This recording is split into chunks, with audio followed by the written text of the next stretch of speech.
Thank you, Superintendent Fang.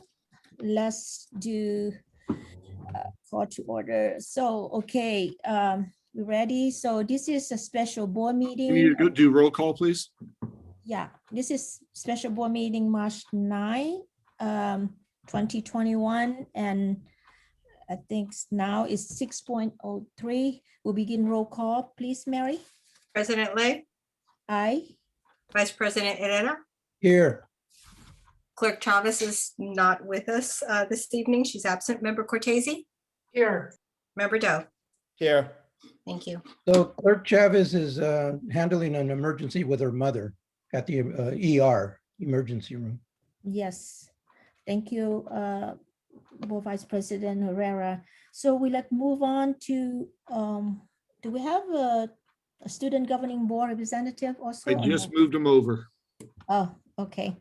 So Bruce Wing will join us. All right, great. So let's move to 2.01.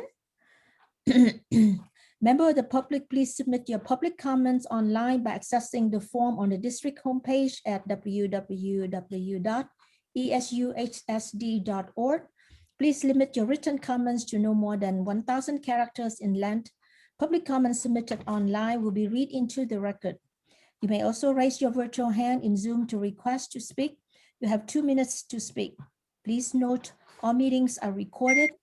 All regular and special meetings of the Board of Trustee and Board Study sessions are streamlined on meeting nights and are also available for viewing the day after the meeting by accessing the district YouTube channel listed on the district webpage at www.esuhsd.org under the quick links section.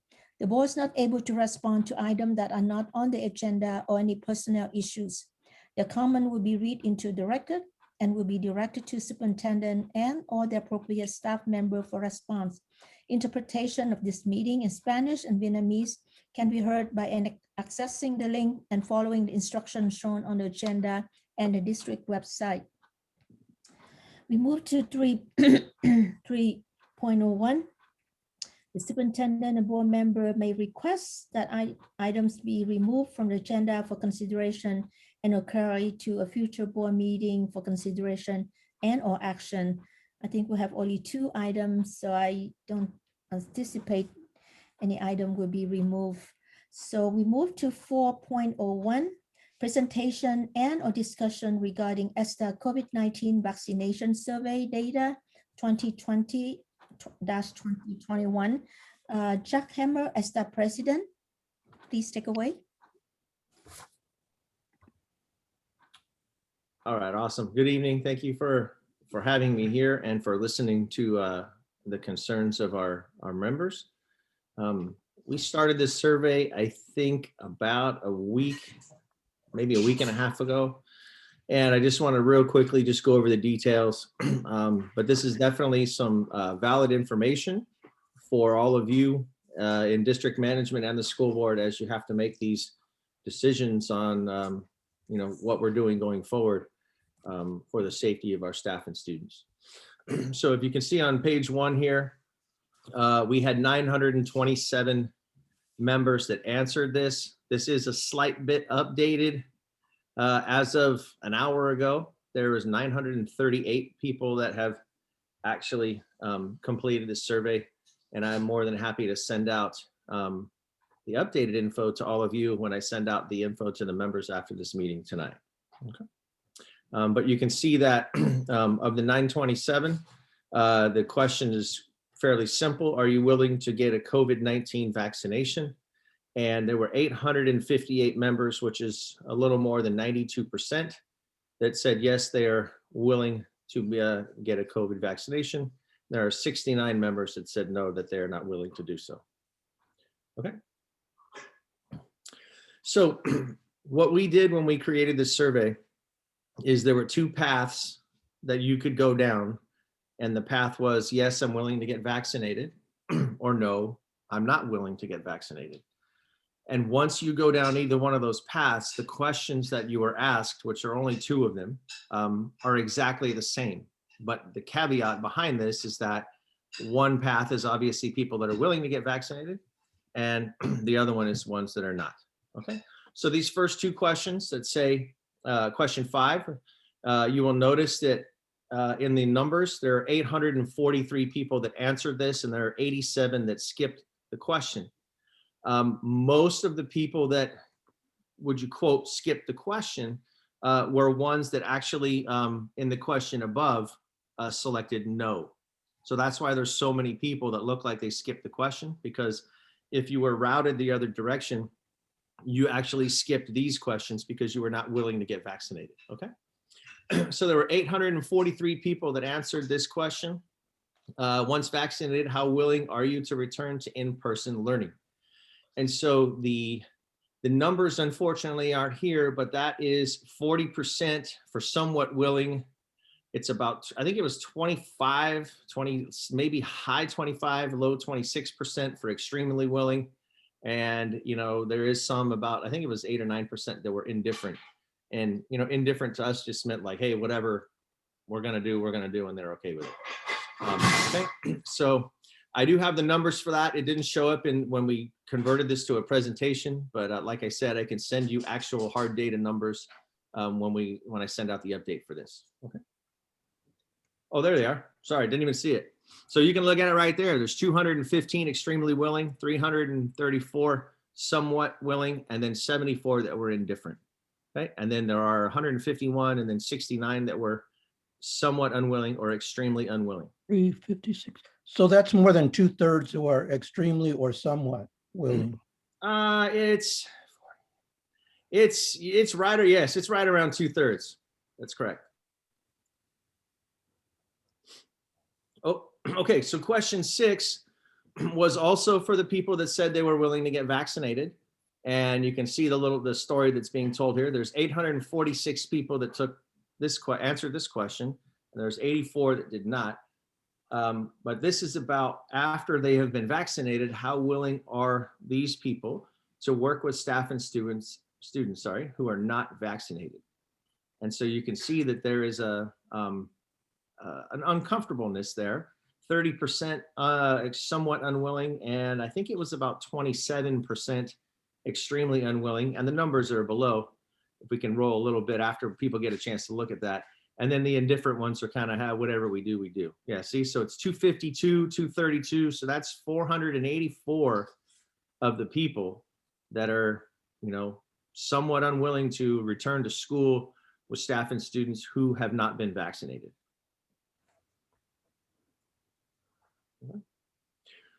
Okay, so the next two questions, you can notice the answered part underneath the question is 71. These are the ones who, in the beginning at question 1, for are you willing to get vaccinated? These are the people that answered no, that they were not.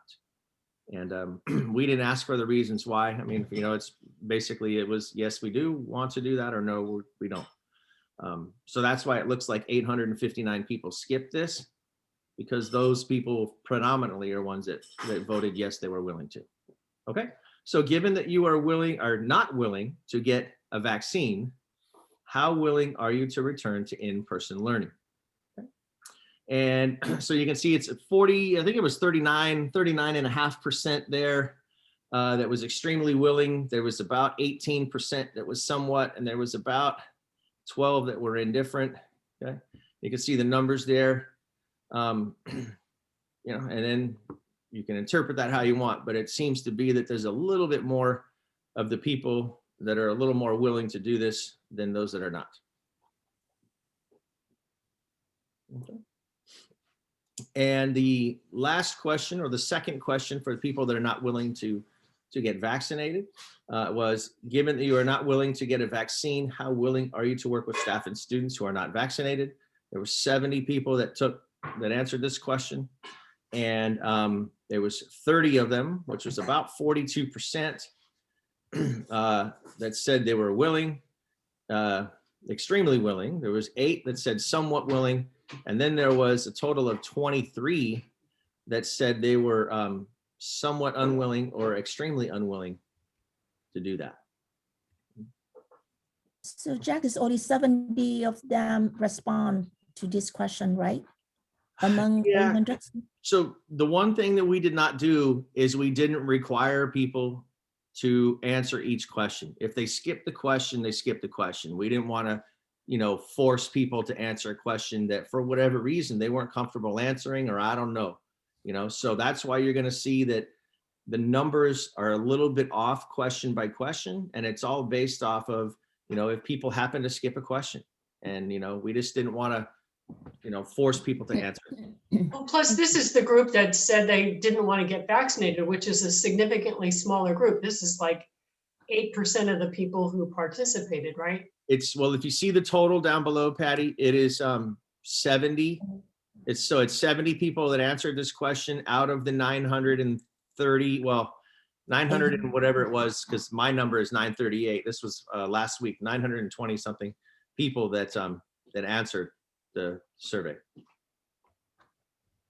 Okay. And there is one last part. Whoever's controlling that, if you'd scroll that down for me, thank you.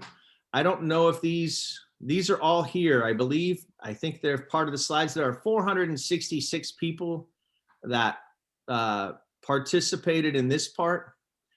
And can you scroll back up? I kind of forgot the question. I want to be a little more exact. Thank you. This is for people for either side, whether they voted yes or no. If they answered somewhat or extremely unwilling to do these things, that we routed them to this open-ended question at the end. And the open-ended question, which we were trying to get some information from these people on, was if they were unwilling in any way to get vaccinated or to return to school in person learning and with staff and students, we wanted to know from them what would it take to make them feel more comfortable to be able to do that, to try to provide you some information, all of you, to see what that would look like for the most part. And so you're not going to be able to read 400 and something comments right now, and you can scroll through some of them if you want to, but what I can tell you is the predominant answer in here is PPE, or safety protocols for when we're on campus, if we ever get there, or everybody being vaccinated. You're going to see there's a lot of people here that talk about all students or whatever, about vaccines and people getting them and things like that. So I don't remember when it was that we provided this to you. I think it might have been last week, but I hope that you can take a few minutes to look it over, because there are a lot of answers on that survey, as the open-ended parts, to see some of the concerns that people have, and then that would help you to figure out what we should do as a district moving forward. Madam President, I see one hand from the attendees raised. Would you like to do public comment now on this agenda item? I'd like to ask a question first. All right. So, Mr. Hamner, can you at least characterize some of the open-ended responses? Because I've not had the time to look at them specifically. What's the impression you walked away from the general trend of comments or spectrum of comments? Yeah, I read through them briefly. I mean, being 400 of them, it was a bit tedious, but I think, like I had stated before, the overall feeling that I got from the comments was, hey, let's make sure that we have everything locked in as far as safety, protocols. I mean, and the PPE, the hand sanitizing stations, 6 feet. I think Superintendent Funk actually had even stated that we had these 3-sided plexiglass. Please correct me, Chris, if I'm wrong on that. Yep. But I think we had plexiglass for inside the classrooms. All of those things that that could possibly make people feel more safe being in a classroom environment. And the other thing besides that was vaccinations. And even I think there's a lot of comments in there about students being vaccinated. Although, we are aware of I think the age is at 16 and up or whatever it is. But I think even if that's possible for, students that are 17 or 18 or whatever it is to get vaccinated, that teachers would like to see that too. I think it's just creating that overall, that big cloud of safety if they have to be on campus. Okay, thank you. All right, I think it's Chris, we have one comment, right, Chris? I just want to confirm, Wendy Stegman, you had your hand up, but are you not ready to speak on this topic? Is it the next topic?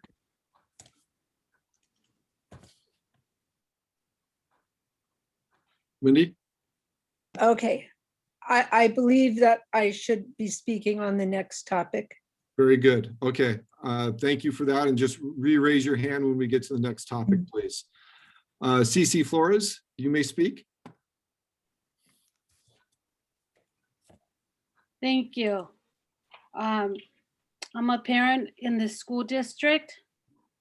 I just want to state, first it was the district needed PPE. Now that PPE is widely available, they were waiting for a vaccine. Now that vaccine's on the horizon, the CTA president is saying that may not be enough. Now he is listing, and the president, meaning Toby Boyd, now he's listing more demands before teachers return to the classrooms. Why do the unions have so much power to keep changing the rules in the middle of the game? Now, after reviewing this presentation, we're pushing for a vaccine for everyone, even though the CDC guidelines is opposite of that. Safe is such a relative term. Staff expecting zero risk need to take a look at the world around them. Every person who works in retail, hospitals, grocery stores, public safety take the same risk every day. The CDC and UCSF studies are now saying kids should return to school. Follow the science. The voters will remember this, and they will remember how Eastside kids were treated. Open the schools already and let them play. Thank you. Thank you. That's all the comments at this time for raised hands. Any written comments, Mr. Vandersea? Yes, any written?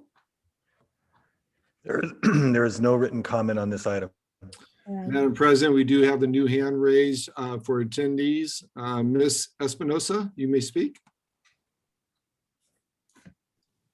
Hello, I am a teacher in this district, and I am also a parent in this community in Eastside.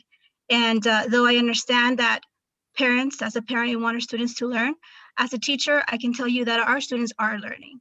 We are doing our best we can to prepare our lessons, meaningful lessons. And at the same time, we're trying to keep people from catching COVID. Even though teachers are vaccinated, we can still bring COVID back to our families, our own children. Students can themselves catch COVID and take it home to their loved ones. And people can get sick and die. And so why lose everything that the school has worked for to keep our community safe, just to bring kids back the last few days of school? It does not make sense. Thank you. All right, thank you for the comments. And I know that board members have received numerous emails relating to the next item, which is 4.02, which is presentation and information discussion and action regarding updates on novel coronavirus COVID-19. Superintendent Fung, please take away. All right, thank you. So there are two attachments. One is my actual presentation tonight, and the other one is the actual reopening plan that's been amended that the board has already approved back in October. And I'll be going back and forth, but let me start with the presentation. And I know not everyone got to listen to the presentation last Thursday at the board meeting. And certainly not everyone is part of the reopening task force, and we're not able to participate in that conversation today. And there are definitely a lot of legitimate concerns and questions. And I'm going to attempt to answer as many of those questions as I can this evening, because I really think that most people have not actually read the actual document that the board approved last October. And maybe most people don't realize the framework that's been in place since June 25th of last year. And so let me walk through certain stages and then I'll stop to take questions from the board. And then I'll finish up and we'll open it up for public comments. So last Thursday, I'm pretty much going to give you the same presentation again. And the board just asked to have the task force, reopening task force meet again, which was scheduled on Monday. And that's why we have the special board meeting this evening. I'm going to actually move this. Oh, I can't do it in presentation mode. Okay, let me slide it down this way. So I think context has always been important around COVID. And it's really been the approach that we took because we are a high school district. We are a district that is located, that had 4 of the zip codes with the highest COVID cases in Santa Clara County through this past year, along with Gilroy being right there with us. And so people have to understand the context that what happens in a San Jose Unified or in Campbell or in Palo Alto cannot be treated the same as what's happening in East Side. The fact that we are a high school district means our approach has to be different than if we were a K-8 or even a K-12 district. Because as I mentioned time and time before, as your superintendent, I would have had a different approach if we were a K-12 district for our primary grades. With that said, we are currently in the red tier. Based on CDC and based on the state public health and Santa Clara County Public Health, all schools are available to be open in the red tier, as well as they were available to be open in the purple tier if you had submitted a plan and meet certain criteria. Just from last Thursday, when I presented this slide, we had 186 positive new cases for that day. And I just pulled this today, and yesterday we were down to 145. So we are definitely trending in Santa Clara County in the right direction. And that's certainly good news. And so we need to keep that in mind as we think about our next steps for reopening. As I mentioned at the very start, when the board on June 25th approved our district to start in distance learning, we shared with the board a 4-phase approach. And the first phase, phase 1, was under the governor's order that all school districts would start in distance learning because it was that stay-at-home order. But even during that time, we had students on our campus who either did not have internet connectivity, or it wasn't as strong as it could be at home, or they didn't have a safe and quiet place to study. We allowed those students on our campus, and we had adult supervision supervising those students. Once we came off the county watch list, then phase 2 was scheduled. And phase 2 was to serve our most vulnerable populations based on the legislation of the state budget. And those vulnerable populations were really defined as students that were English language learners, foster youth, kids who are McKinney-Vento. And so we opened up our schools in small little cohorts, stable cohorts, that was voluntary. It was voluntary for our students and voluntary for our teachers. And back in November, December, every single site had, a handful of these cohorts, trying to help those students prepare for their finals. And then, of course, December hit. And with Christmas and then New Year's, everyone expected to have that double spike. And that double spike hit across the country. As we all know, in Santa Clara County, that first week of January, we had 1,700 positive new cases a day. It was just crazy. And so I don't begrudge any teacher that decided not to continue their in-person instruction at that time because it was so scary in our county at that time, particularly in our zip codes. And quite frankly, our students and parents kept those kids home. There were 2 parts to phase 2. The first part of phase 2 was in November, December, bringing back certain cohorts of kids that were voluntary and teachers willing to work. And then the second part of that was to bring back our special needs students. But we agreed that we needed to spend more time with those teachers that have self-contained classrooms, and that we said we would not bring them back until January 15th. And this was decided back in last October, but we never got there again because of the huge spike in COVID cases in January. So that is, and then phase 3 was when conditions were more favorable. And the task force recommended that when we got to the orange, that we would bring back more students. So phase 2 was up to 250 kids at any given time on campus. Phase 3 was up to 500 students at any given time on our campus. And then phase 4, again, which has been clearly stated that when vaccines are widely accessible, we would be back in full person instruction. I don't think any of us thought that the vaccines would get to us as quickly as they did and that they would prioritize school employees like they have. So this is the framework that we've been using since June of 25th. And then the reopening plan that I'll be sharing with you in just a minute was based back in October after the task force helped create it. The board endorsed the reopening plan.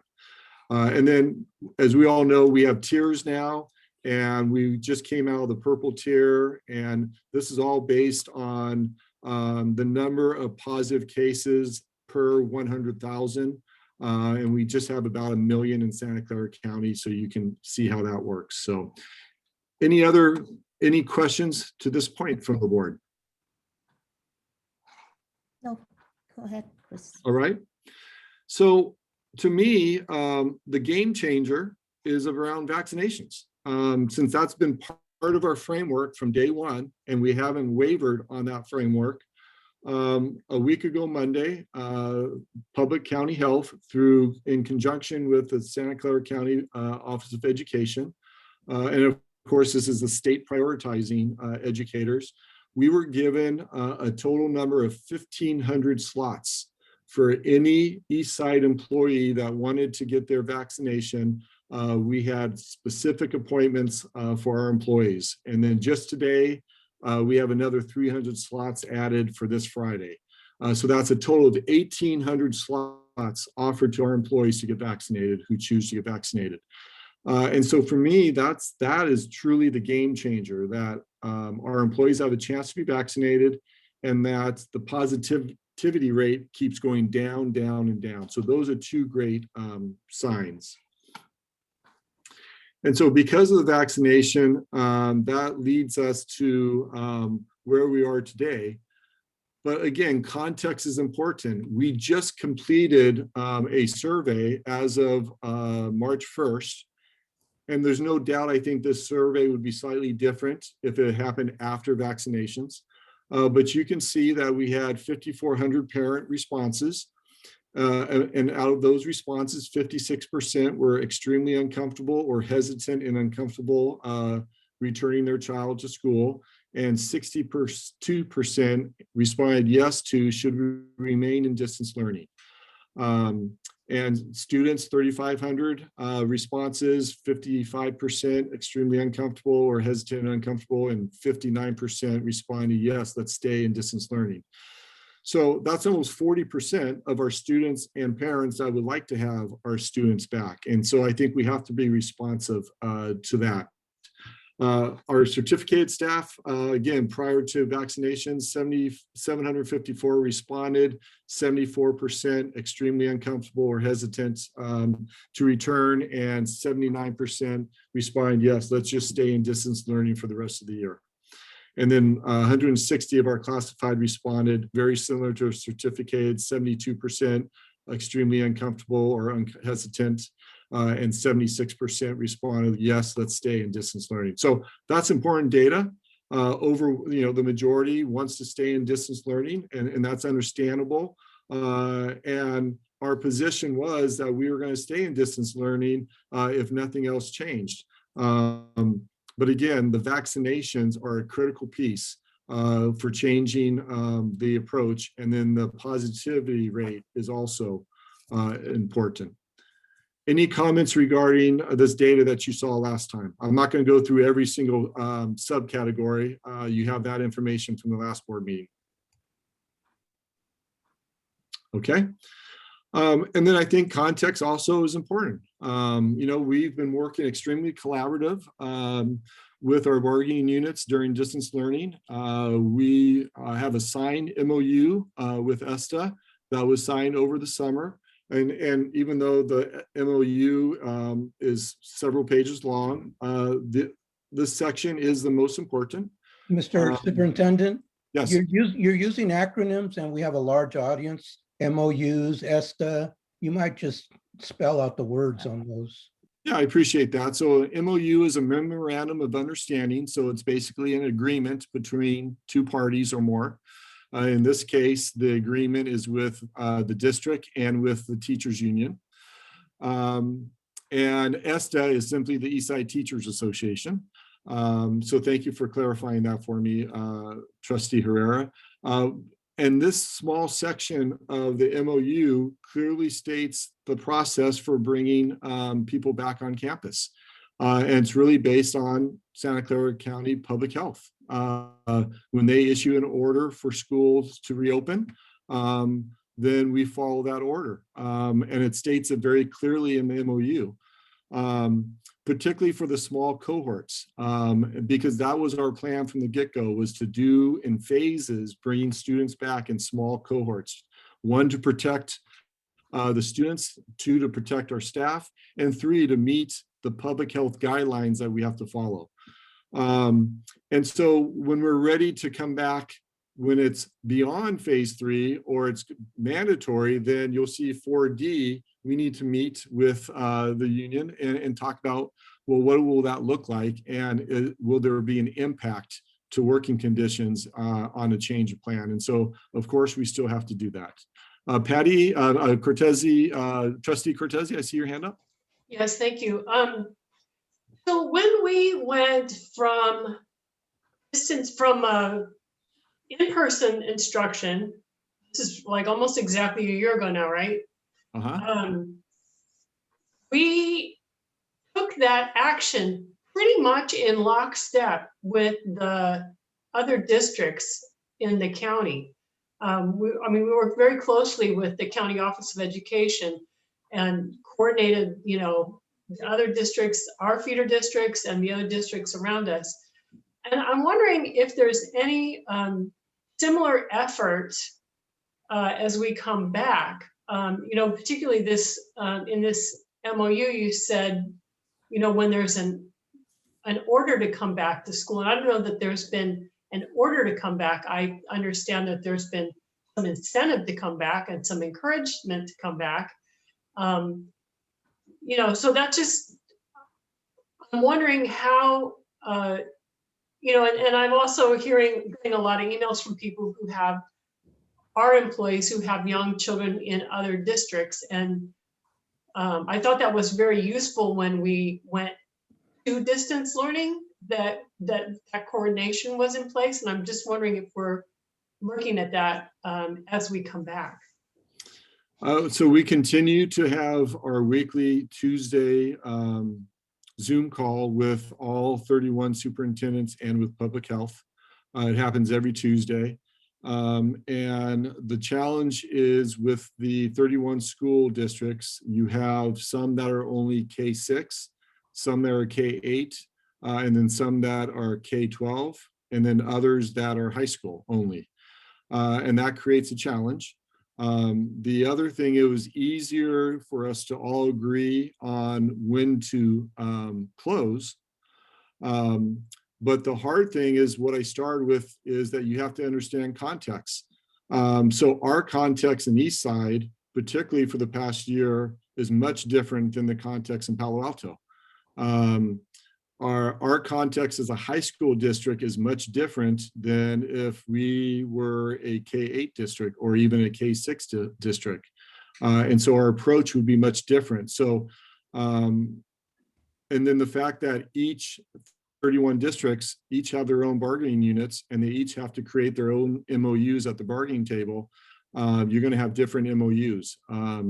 And so we all are kind of falling in the same boat in terms of the timeline of wanting to reopen. But certain districts have already made the decision that they're going to remain in distance learning for the rest of the year. And they made that decision back in December or January. But even they are under pressure to relook at that because, you know, months have an impact and things have changed, particularly around the vaccinations. So yeah, we all have different times, and it's not as easy, Trustee Cortese, to open up as it is when it was to close. Right, and I guess I just want to reiterate what I'm hearing, you know, especially for those attending the meeting with us. We all have the guidelines still to follow, right? The social distancing and the cohort requirements and all that. And right. Certainly for elementary schools where class sizes are smaller in general, it's a lot easier to comply with the county public health guidelines than when you have 6 classes of 30 plus kids every day. Well, we don't have them every day, but all those students have that many classes right now, and logistically that's complicated to do that safely, right? Yep. And I think that's why when you've heard, even at the national level during the election, and even when Governor Newsom was on his own, when he came out in January with his own plan to incentivize opening schools, for the most part, they were talking about phases, and they were really talking about elementary. They were talking about K-3 as phase 1, and then 4 through 5 or 4 through 6, depending on your district, as phase 2, and then maybe middle school. High school has never really been in the conversation until recently, because high school is so complex, as what you mentioned. If we are going to follow the social distance guideline, we are going to follow the 6 feet apart. And so if our typical classroom has 32 students, and each school has already gone through the classrooms to measure out, the average classroom will only allow, depending on the classroom, between 9 and 12 students. So how do you have a period 1 that has 32 students? How do you break that in half and have kids come back to school?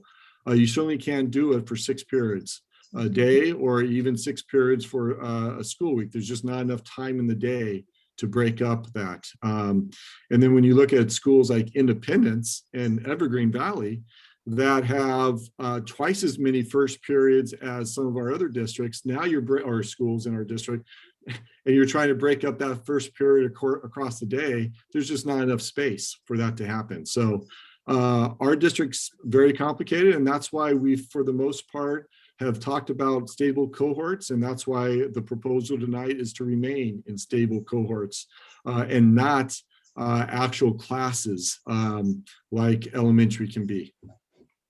Thank you.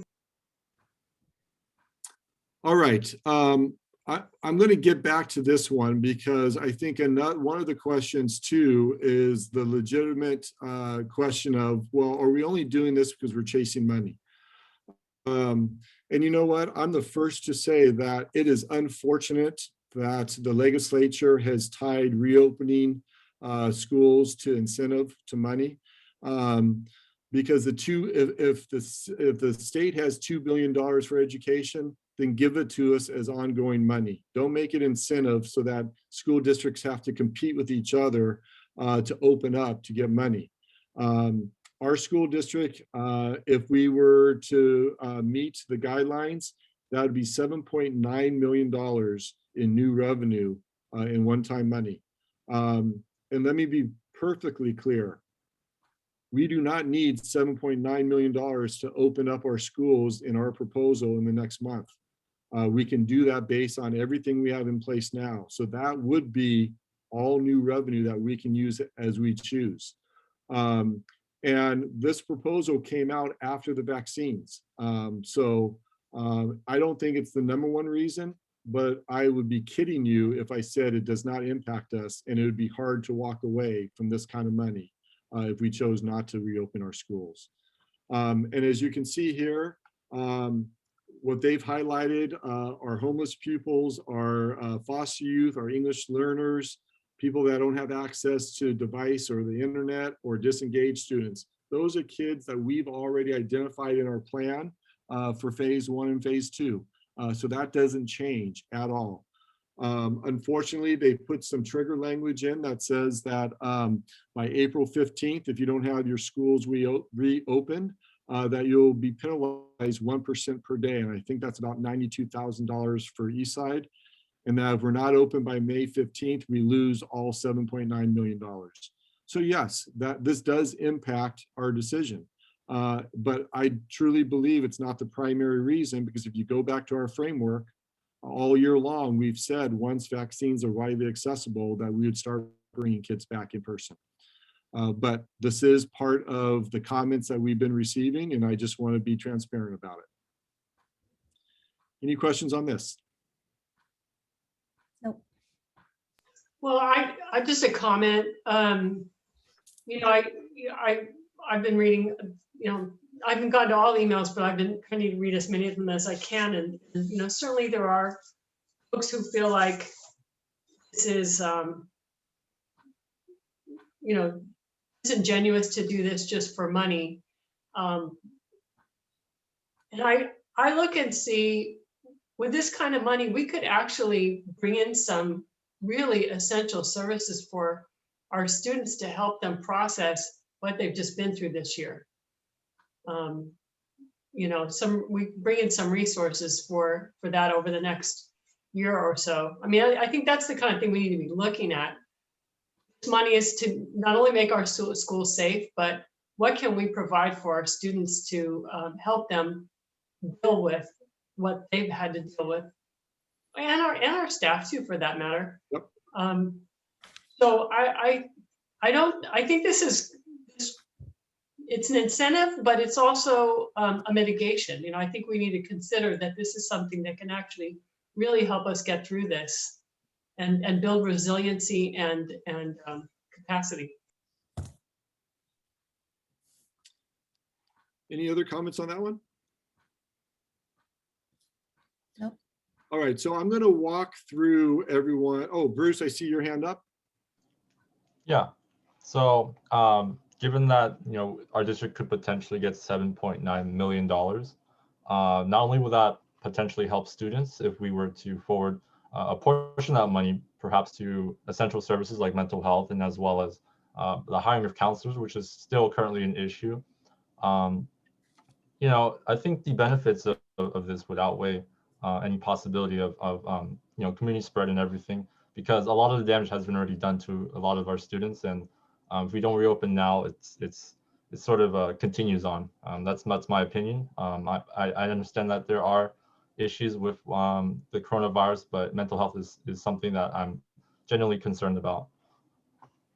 Thank you. And Bruce Nguyen is our student board representative. Just want to repeat that. He was introduced before, but we have a large audience.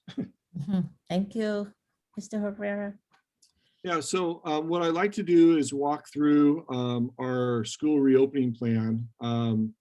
This was approved by the reopening task force on October 12th, and then approved by the board at the following meeting. And so anything in red is something that's been amended to this document as a recommendation moving forward. So originally, it was simply a phase 3 reopening that the task force addressed, because none of us really thought phase 4 would happen in the school year, including me. And so I've added phase 4 because, as I mentioned, our framework says widely accessible vaccines would be back in person. I am not advocating that we come back in person the last 6 weeks of school. Every student, every staff member working 6 periods a day pre-March 14th, when was the last day of in-person instruction. But what I took to the task force was, I think we need a combination of phase 3 and phase 4. And so those are some of the changes to this document that I'll be going through. You can see that back in October, even around phase 2, second part of phase 2 or phase 3, the earliest we would start was January 15th because we wanted to see what happened after the Christmas break. And clearly we did not move to phase 3 yet because of the spikes in positive COVID tests. I want to highlight that we've always talked about a phased in approach to in-person learning, and our proposal tonight is still a phased in approach. And you can see members of the task force, the original task force, from administration to Trustee Cortese to members from CSEA, ESTA, students and parents. These were the 3 guiding questions that the task force attempted to answer in our document. Question 1, what are the essential conditions required for schools to reopen? And we always believed that they would reopen in a hybrid program and not in full person every day. Question 2, what type of schedule would best support the needs of students and meet all guidelines from Santa Clara County Public Health? And then 3, how do we ensure that all sites will follow the safety and health procedures as outlined by the Santa Clara County Department of Public Health? So those were the 3 guiding questions that were answered in this document. This page, there was a slight change because this is new. This wasn't here back in October because we were still on the watch list waiting to get off of it. And so there was a slide, a picture there that talked about what would it take to get off the watch list and get into a red tier. And then it used to be 14-day quarantine, and now it's down to 10-day quarantine. So this document is just the tiers. This picture here has been added. And then on this slide, these 14 days have been changed to 10 days. Again, phase 4 will happen when there is a COVID-19 vaccination that is widely accessible, and that it would be in-person instruction. Sometime we hoped to do some type of in-person instruction for phase 3 during this year. We never really thought we would reach phase 4. And that's why, again, I'm proposing kind of a combination of the 2. So on this slide, what are the essential conditions required for schools to reopen in a hybrid program? So we talked about the daily cases in Santa Clara County being to minimal. Something that is new is that students will be regularly tested. It's not a requirement if you're not in purple, but it is a recommendation. And then the recommendation, there's multiple ways to do this. It could be batches of kids. It could be every student. It could be every 2 weeks. It could be once a month. That piece has to still be figured out. But the fact that we will commit to testing students, like we're testing our athletes right now for football, water polo, and indoor sports like volleyball. Have full tracking and tracing. We've had that in place. We actually have a full-time person that we've hired. Anytime a case has happened, we've done this full tracking. And, you know, we've had athletes meeting with their coaches for conditioning since last May. We've had staff members on campus since May. We've had students on campus since May. And our positive tests have not happened from coming to school or coming to work. It's happened out in the community. And we know this through the full tracking and tracing that has happened internally. We have an in-person system screening check for each employee, company nurse, that anyone that comes in to work must do that screening each day. And that we haven't tested positive for COVID-19 here, that and that once, if someone does test, they have 10 days of quarantine. So the 10 days is one of the things that has changed. We have reporting systems in place. And we have the tracking in place across the district. Chris Funk? Yes.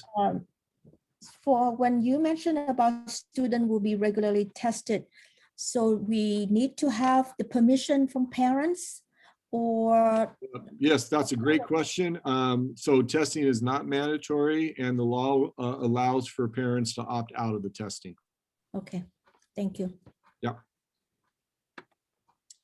All right, I've got to move all your pictures so I can see the full screen. Here we go. Okay, what type of schedule would best support the needs of students and meet all guidelines from Santa Clara County Public Health? So we talked about stable cohorts, and unfortunately, now that we're back in school, CDE and public health have now switched vocabulary from stable cohorts to stable groupings. I'm a little disappointed that they've done that. I'm still recommending that we stick with stable cohorts because we've been using that language for the past year. And a stable cohort simply means that you have 1 or 2 adults meeting with the same group of kids whenever they meet, and that those kids do not go from one group to another to another. It's a stable cohort. And so it's a total of 16. So it could be 2 adults and 14 kids, or 1 adult and 15 kids if it's inside. And then outside, it's up to 32. And the reality is now that as of January, 32 can actually be larger than that because some of our athletic teams have more than 32. Our marching bands have more than 32. And so now that I've read this out loud, we can actually adjust this number to higher because it's outdoors. But certainly indoors, most of our rooms won't fit 16, but some of our classrooms can, and so that's why we say up to 16. And so it's really about in-person instruction, intervention, and support. It's not about teaching any of our 6 periods in person. It's really about after the 6-period day, how do we provide in-person support? And that's really what we're recommending moving forward. You know, for our students, it's still voluntary. And if they're in athletics, they may be meeting 5 days a week. But a student can participate in 2 single cohorts. So they can be in a support with one of their teachers during the day, and then they can attend athletics afternoon. They can attend a club meeting after school.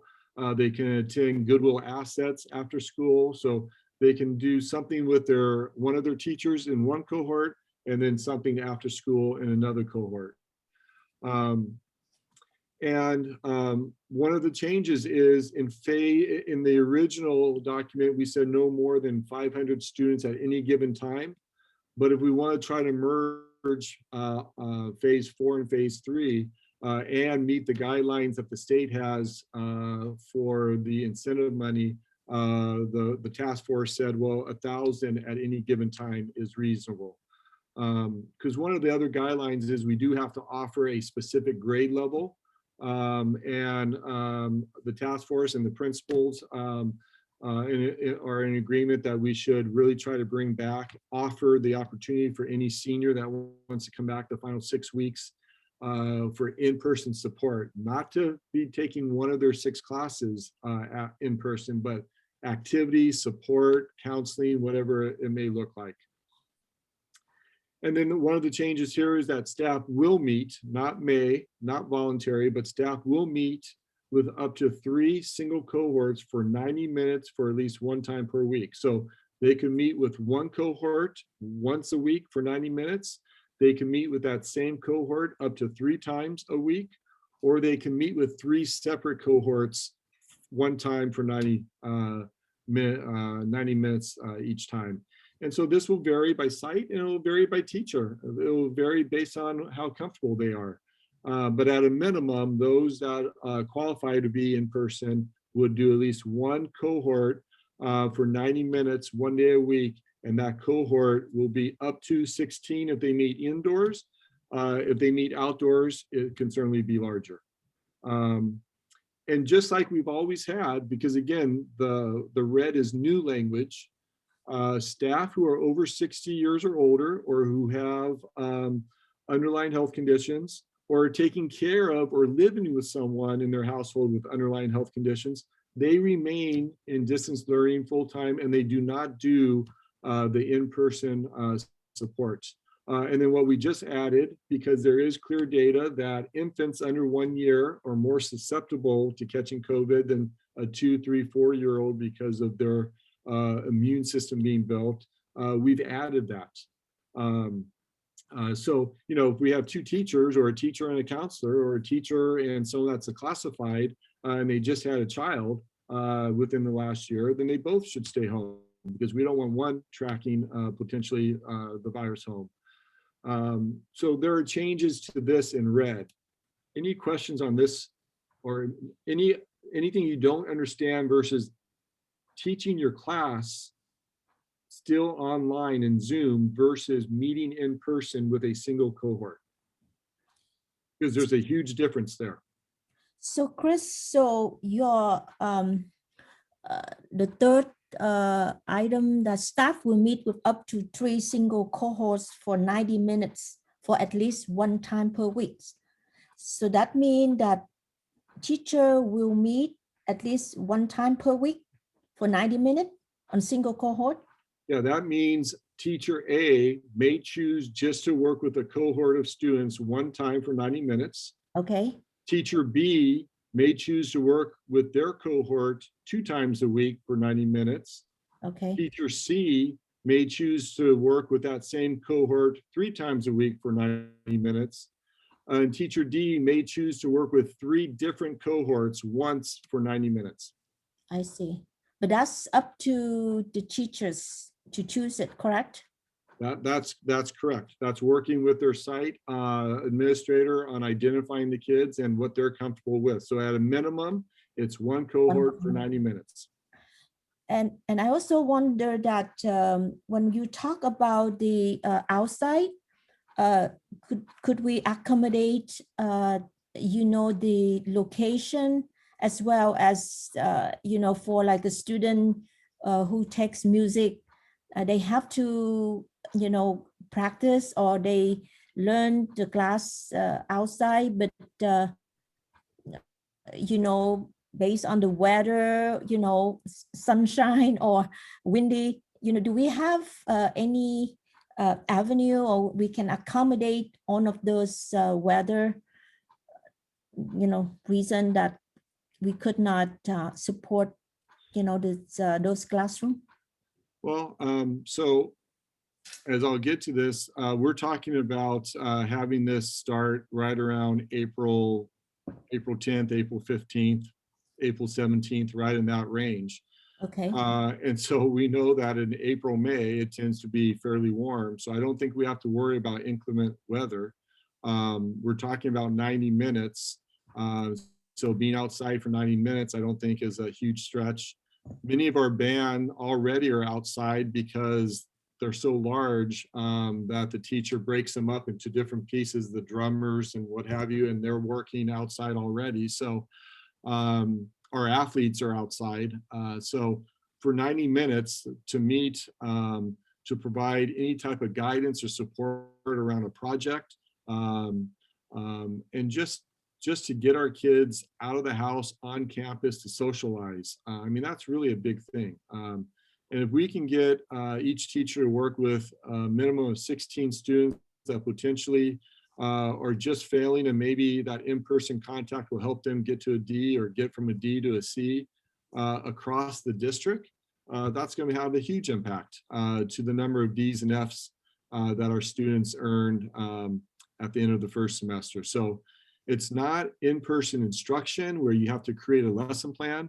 It's really supporting students that may need some extra help on a project or whatever it may be to improve their grade. But it's also just as important just to give them an opportunity to be with their peers, to meet with an adult on campus, to get them excited about maybe going to an after-school cohort too. So I see just nothing but pluses versus the minuses. Thank you, Chris. I saw a couple hands raised, like Jack and Patty and Bruce Nguyen. So let's take Bruce first. He's a student governing board. So let's hear from you, Bruce.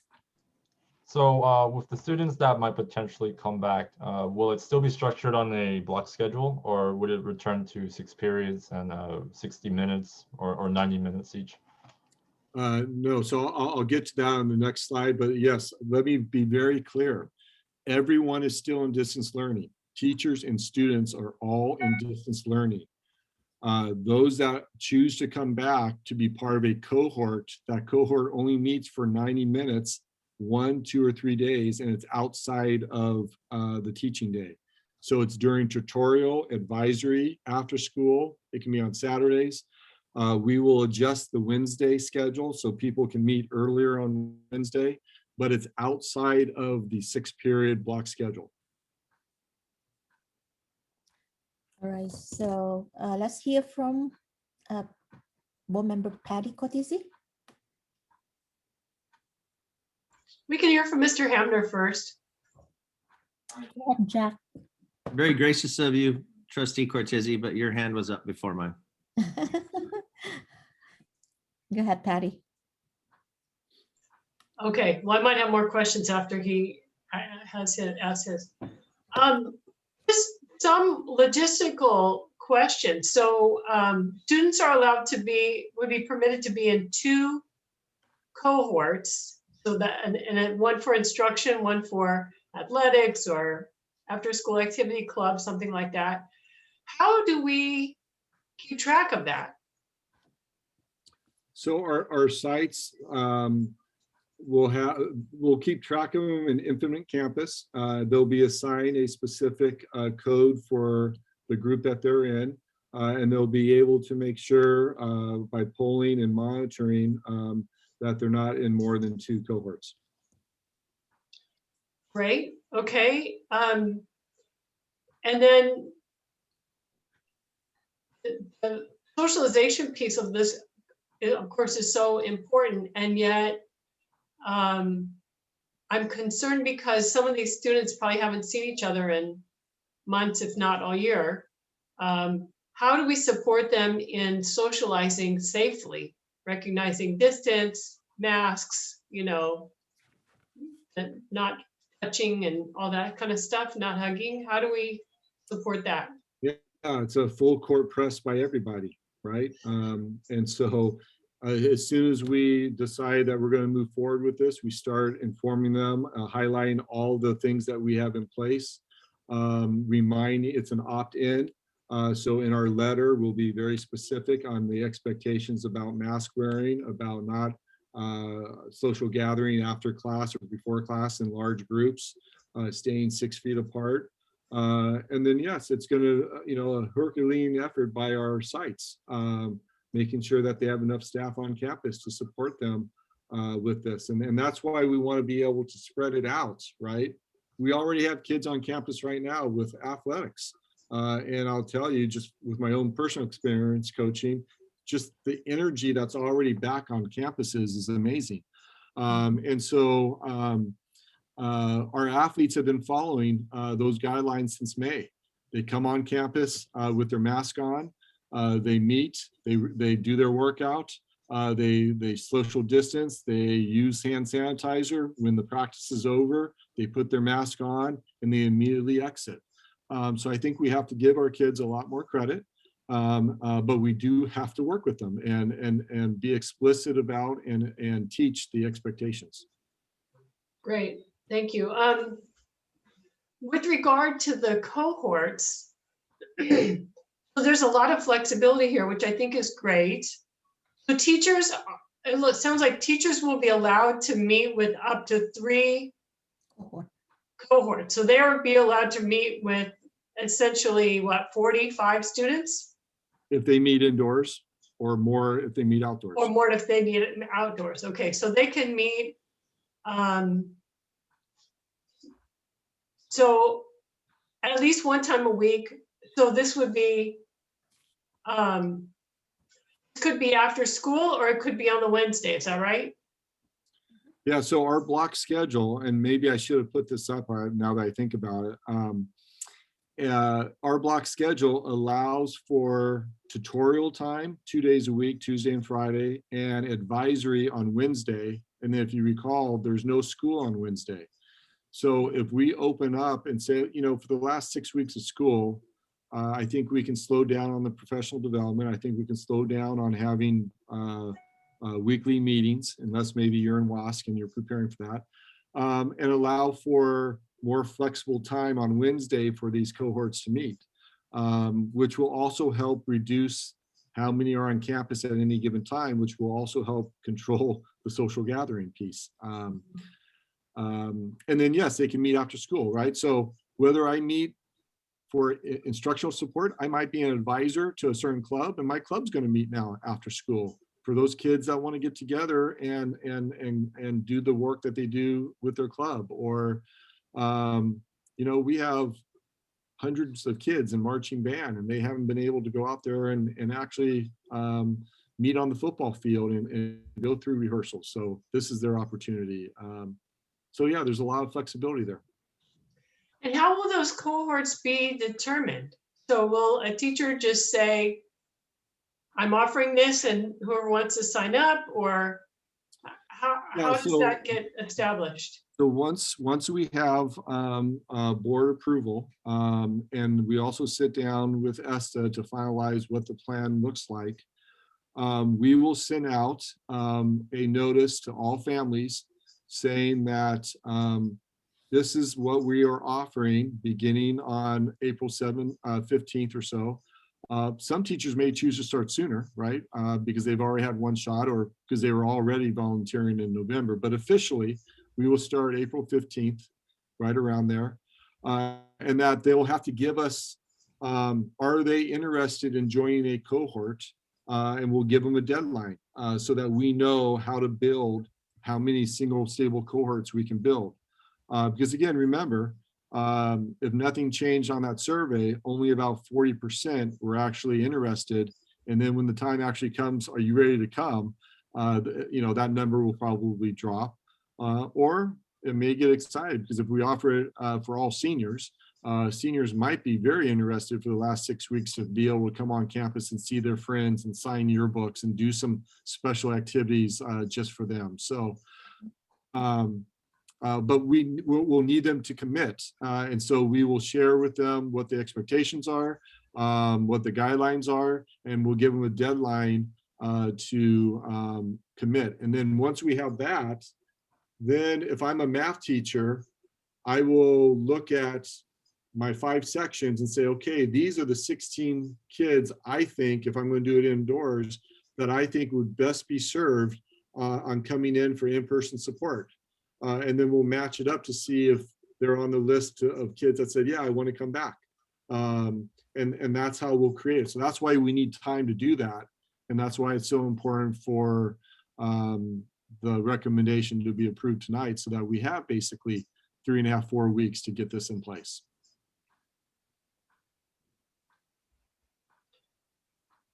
Okay, thank you. Jack? Go ahead, Jack. Thank you.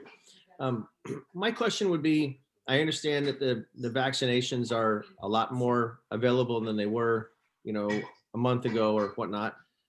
But my concern would be, what would our plan be for teachers, let's say, that are attempting to get vaccinated, having some issues based on, maybe we've had some problems before about counties where they work versus counties where they live. And if there was a problem and they weren't quite getting that done prior to this, assuming it passes deadline that there would be where we start these cohorts, you know, and if the teacher hadn't gotten their second shot vaccination yet and didn't have that 2-week grace period after that second shot, how would we handle that? Yeah, I think, Jack, my initial thought is that we just do this in waves. The first wave will be the volunteers that are ready, because we have volunteers now working with athletes, working with kids, and they're not vaccinated. The second wave may be those that got their first shot, and so they feel even better. And then the third wave will be those that after they got their second shot and we're waiting for the 2 weeks. So not everyone may start on April 15th, because if they're committed to getting their shot, or they've already demonstrated they got their first shot, and so we already know when their second scheduled is, we'll be flexible on that. Just like we've been flexible this past year on whether employees had to work from home or work at the site and all that. Thank you. All right, I'm going to go to the next slide here. Does this cover everything? I guess it does. So, you know, really the rest of this document talks about all of the protocols that we have in place. And so let me reassure everyone, that we have spent money that we've received from COVID-19 on personal protection equipment, PPE. So every single staff member that wants to wear an N95 mask, we have one for every single day of the year.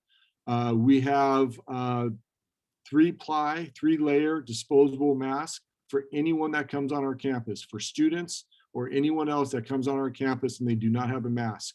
Mask wearing is required. You don't have a mask, we'll give you one. You don't wear the mask, you're sent home. As simple as that. In fact, we won't even let you all the way on the campus. So mask wearing is a requirement. We have hand sanitized dispensers in every single classroom. We have portable hand sanitizers throughout common areas. All of our classrooms will be, the desks will be separated, an X marked where a kid can sit, so it's 6 feet apart. Our sites have already created pathways so that people are not walking in the same direction in a hallway. So one hallway goes in one direction, another hallway goes in a different direction. We have our cleaning, so that's the signage that's up there. We have everything marked. We have, we want to make sure that the reason why we want to minimize close contact is that's why we're saying a cohort. We don't want to bring people back for 4 or 5 periods a day, because that means they're going to be moving. And the more you move, the more you're going to be close contact with people. We have, what's this? This is kind of reassigning the same thing that we've talked about in classrooms in terms of the maximum in a classroom and what have you. But we have clear requirements about seating. We have clear requirements when it comes to our supplies. We have clear requirements around restrooms. We have clear cleaning protocols that are in place. We have protocols around serving meals. We have protocols around break rooms, which has clearly been an issue in industries that have remained open, that the largest breakout of cases have been tied to people sitting there eating lunch together. So our break rooms will be closed. An individual can go in and get their meal out of the fridge or go and heat it, but they won't be allowed to eat in the break room. So we believe that we have everything in place ready to mitigate the layers that are necessary for the proper protocols to keep people as safe as we possibly can keep them. Even in our buses, and there's requirements for how many can actually be in a bus, and they're going to be in separate seats. They're not going to be sharing seats and things of that nature. So I think the committee did an amazing job of putting this document together. I think it's held the time, and that's why I think it's important that we don't jump to phase 4 100%, but we ease into phase 4, but we expand phase 3. We get our feet wet, we get comfortable with people being on campus, we expand in-person learning in the summer, so that in-person learning will be a couple days this summer, so that we are ready to start in the fall. Because I don't think anyone can expect the legislature to allow us to not be in-person learning in the fall. It's just not practical. Will there be some students and parents that will not want to come back to school? Yes, we'll have to provide some distance learning. Will we have staff that have underlying health conditions? We will certainly try to accommodate them based on the number of kids that want to stay in distance learning. But 2/3 of our staff and students will be back in-person learning across the state come the fall. So we've got to start working towards that. So are there any other questions regarding the actual reopening document? Chris, I overheard in Santa Clara County, they mentioned about 4 feet in the classroom instead of 6 feet. Are we going to comply with 6 feet, or are we going to continue to with 4 feet? No, we're going to stay at 6 feet. The 4 feet is all politics. They've been talking about 6 feet for a year, and all of a sudden they said, well, you can go down to 4 feet. That's just politics. I'm staying, the recommendation is still 6 feet. Awesome. Another question is, so we plan to send letters on email to parents and students because we don't know how many students will or parents willing to send the kids back to school. And then we finalize that after with the teachers, correct? Well, yeah, so as soon, if the board moves forward with this recommendation tonight, Mhm. we will then immediately meet with ESTA to try to work out if there are any other concerns, because that's part of our MOU, and we want to try to mitigate any major concerns. And then I would hope by Monday that we're ready to do the initial letter to families with all the guidelines and expectations and give them a deadline of a week or two from now saying, yes, they're interested in coming in a stable cohort the final 6 weeks of school. All right. And then based on that, we'll build each individual teacher's cohort. And could you also send with the language, Spanish and Vietnamese? Of course, If we that's a given. All right, thank you. Any other question from board colleagues? And if not, then we will, did you finish your presentation, Chris? So I'm finished with my presentation with this document. I think I have one more slide in my presentation, but before do you want me just to finish that and then we go back to public comment? Well, yes. We're actually not going to have public comment ask questions on this. They're just going to be making public comments. So why don't I go back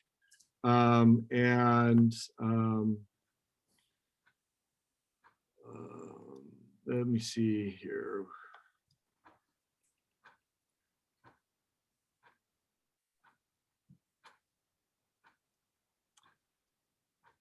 All right, I thought I had the presentation open. So let me go back to this real fast and then go down to. So, just to kind of sum up, it's a combination of phase 3 and phase 4. We keep all of our layered mitigation protocols in place. We begin testing students on a regular basis. We still have to define what that regular basis is.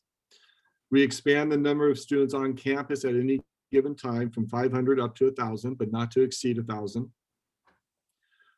We require all workers without underlying health conditions to return to work to support a single stable cohort for up to 1 to 3 days at 90 minutes, and that we maintain our current block schedule.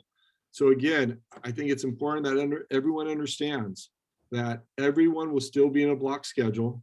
Everyone can still teach from home, that we're only asking staff to come in to meet at a minimum with one cohort for 90 minutes for 1 day a week. Now, I do admit that if someone lives out of the county, they're not going to be able to teach a 5th period and end whatever time it ends and then 10 minutes later get there. So maybe on that particular day, they come in at lunchtime and they teach from their classroom that 1 period on Zoom, and then they meet. I don't think that's asking much, but we can also cohort is on Wednesday. What's that? Or their cohort is on Wednesday. Exactly, and they do it right at the start of the day and get back home right afterwards. So this is really the main changes to the document. And so what I am asking the board tonight, I'm sorry, and then the task force on Monday, you can see that clearly the number, when you take the average, was between 500 and 1,000. So combining, when we talk about combining phase 3 and phase 4, get up to that 1,000.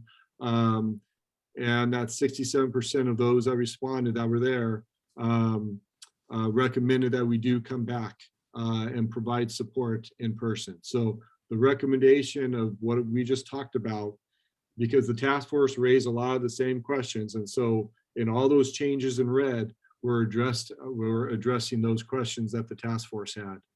And so the recommendation is really this, that the board amend the reopening plan as just shared for the last 6 weeks of school, starting approximately on April 15th. The plan requires eligible staff to meet with at least one stable cohort for 90 minutes at least one time per week. So I tried to sum it up in the recommendation of what's in the amended reopening plan. So it's actually approving the reopening plan. Right. If you done for your presentation, I am Mr. done. Glenn? Yeah, thank you. Mr. Glenn Bandersee, do we have any public comment? We do. All right, can you read it? Yes. Our first public comment comes from Jason Chang, a staff member. I'd like to question the board and community the logic of reopening schools the last 6 weeks. I would like to make public comment. I believe he is in attendance. The next public comment comes from Danny Calderon, staff member. I am providing input to ask the board to reconsider the ongoing pressure and urgency for in-person class reopening. The overall spring survey results demonstrate discomfort and hesitancy to return to in-person instruction, and the consensus is that parents, students, and staff and families feel that the district should remain in distance learning for the remainder of the school year. We need to keep into account our vulnerable intergenerational households who have been overwhelmingly affected by this crisis on various levels and how this could exacerbate it. This doesn't seem sustainable for everyone, and it feels like all of this is being rushed and without much process. This feels very sudden, and I urge our board members to truly accept and respect our community based on their survey responses. As someone who teaches, lives, and works with students in the most impacted zip codes in the county, it doesn't feel right to do this to our community. Let's show how we care and support our young people and communities. The next comment is from Dr. Wendy Stegman, staff member. I believe that cohorts should be voluntary. You're asking teachers to have 2 workstations with all needed equipment and resources. Many folks have children not in school, elderly relatives, or families with comorbidities that preclude them from being on campus. Many students do not want to return until fall. The district has placed many extra responsibilities on teachers because they are working from home. Please make this voluntary and respect the students, parents, and staff who are not ready to risk their families yet. The next comment comes from Alexa Vega, student.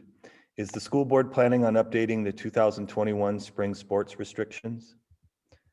The next comment comes from Kevin Larson, parent.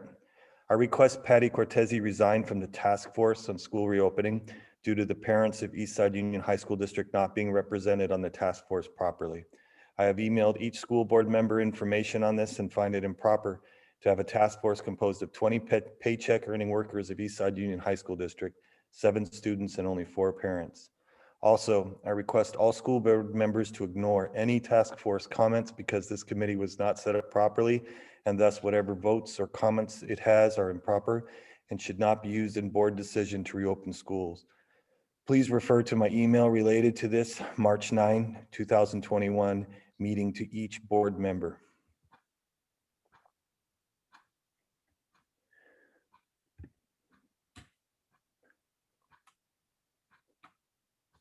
I have already submitted my public comment. Since the raise hand and chat feature is disconnected, I ask this be read as a raised hand.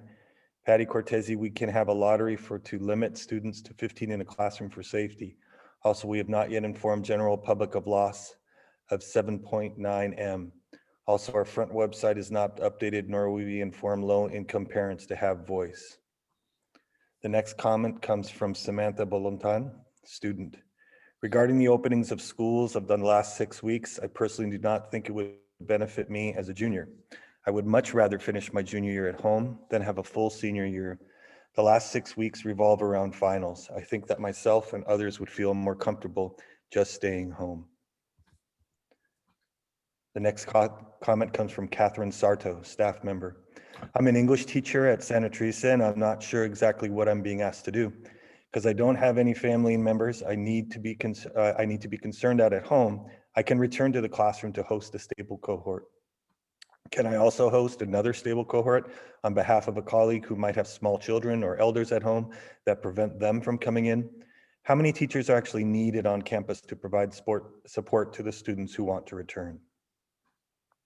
The next question comes from Becky Hopkins, staff member. Does attendance of cohorts determine the receipt of the one-time money, or is the offering of in-person opportunities satisfactory? The next comment comes from Victoria Duran, staff member. There are no consistent resources to support educators to move through the trauma of this in-person opening. The amount of grief, mourning, anxiety, and mental and physical, psychological triggers of being in school will only heighten. Teachers have been feeling the brunt of how drastically this pandemic has changed our world. Roughly 3/4, or 77% of educators, are working more today than a year ago. 60% enjoyed their job less, and 59% do not feel secure in their school's health and safety precautions, according to another report by Horace Mann. Also, the chat should not be disabled. It is necessary for community to communicate what their concerns are beyond this forum. Also, the scheduling model should not require students to navigate 6 or 7 periods. It's too much. It should follow the college, university 3 to 4 classes model in distance learning. There should be no physical reopening for April or fall. There are more variants and other countries are shutting down again.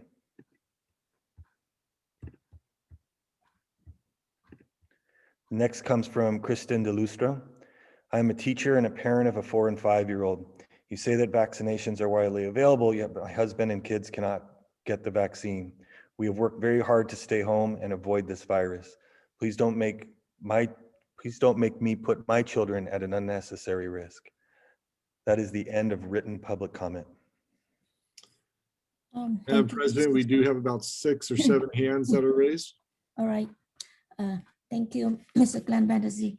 Then go ahead. Jason Chang, please, you're up. You have 2 minutes.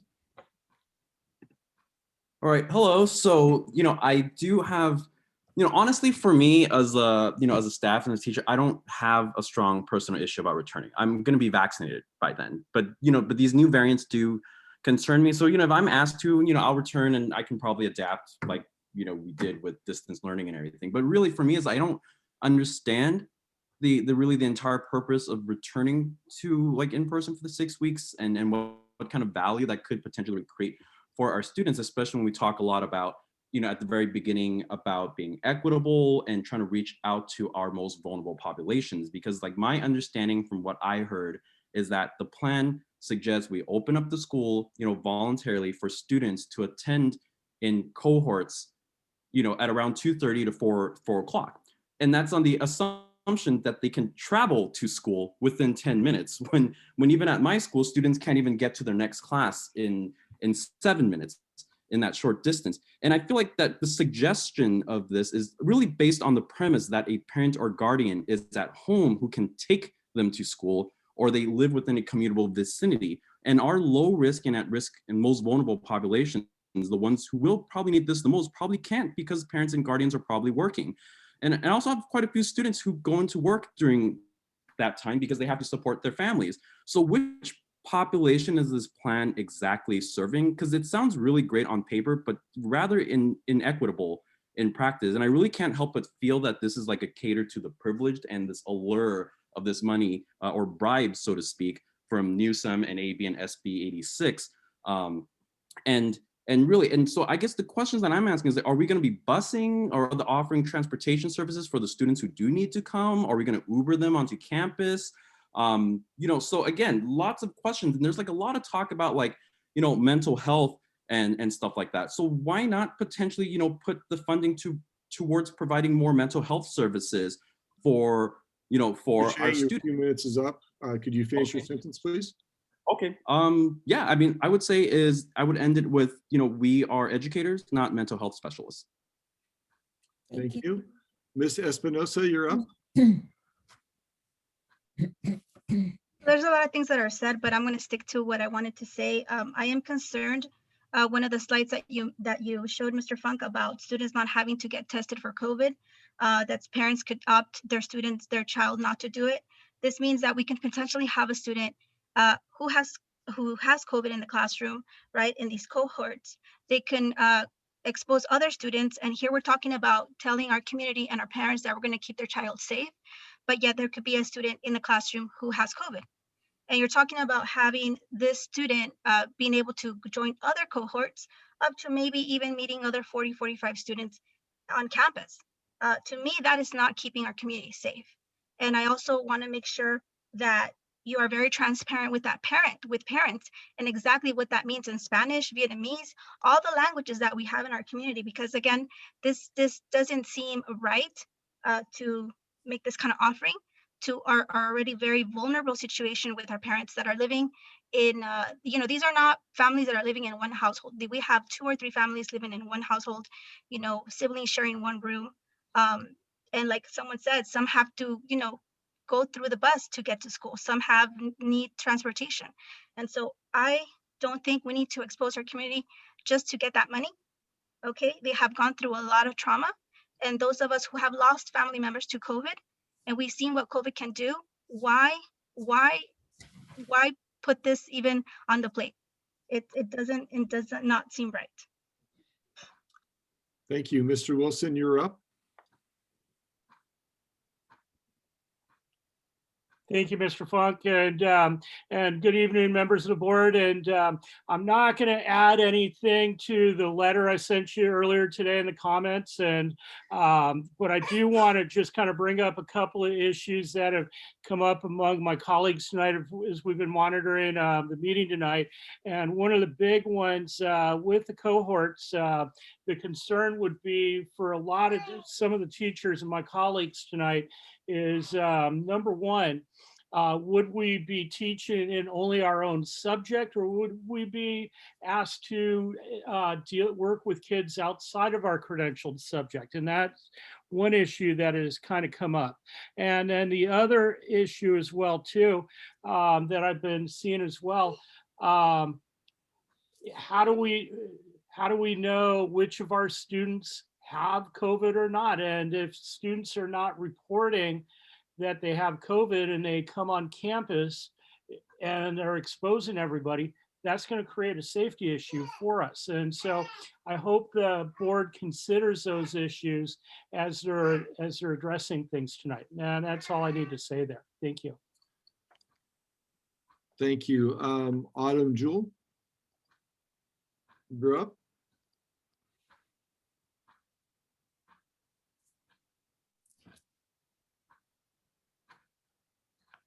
Autumn Mule, you're up.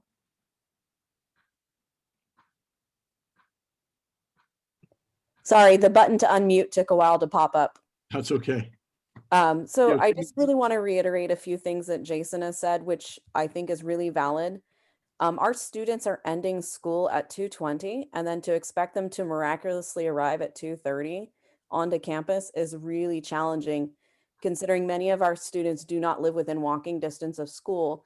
And like Jason was saying, that many of our families who need to be coming on campus or who need those services may not have somebody who can adequately bring them to our campus.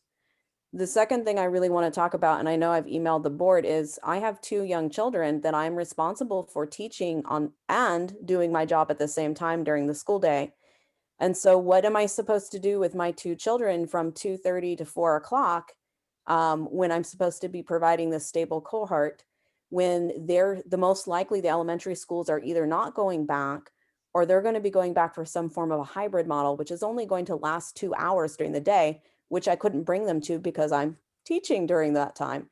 So this is going to create a lot of problems, considering 90% of your workforce is women, and probably 45 to 50% is going to be women with children who are the primary caregivers. And of course, we have fathers who are the primary caregivers as well. And this raises a huge issue of an inequity.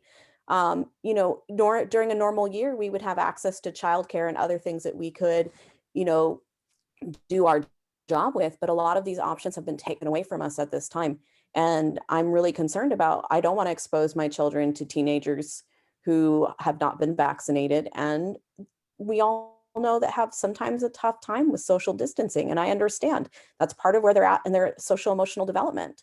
So this is a huge concern and something that we need to adequately come up with a plan with before we move into reopening the school. This all feels extremely rushed. Considering we were informed yesterday this was happening and then a board meeting today. I really think we need to have more time to come up with a very, very stable plan. Thank you. Thank you. CC Flores, you're up.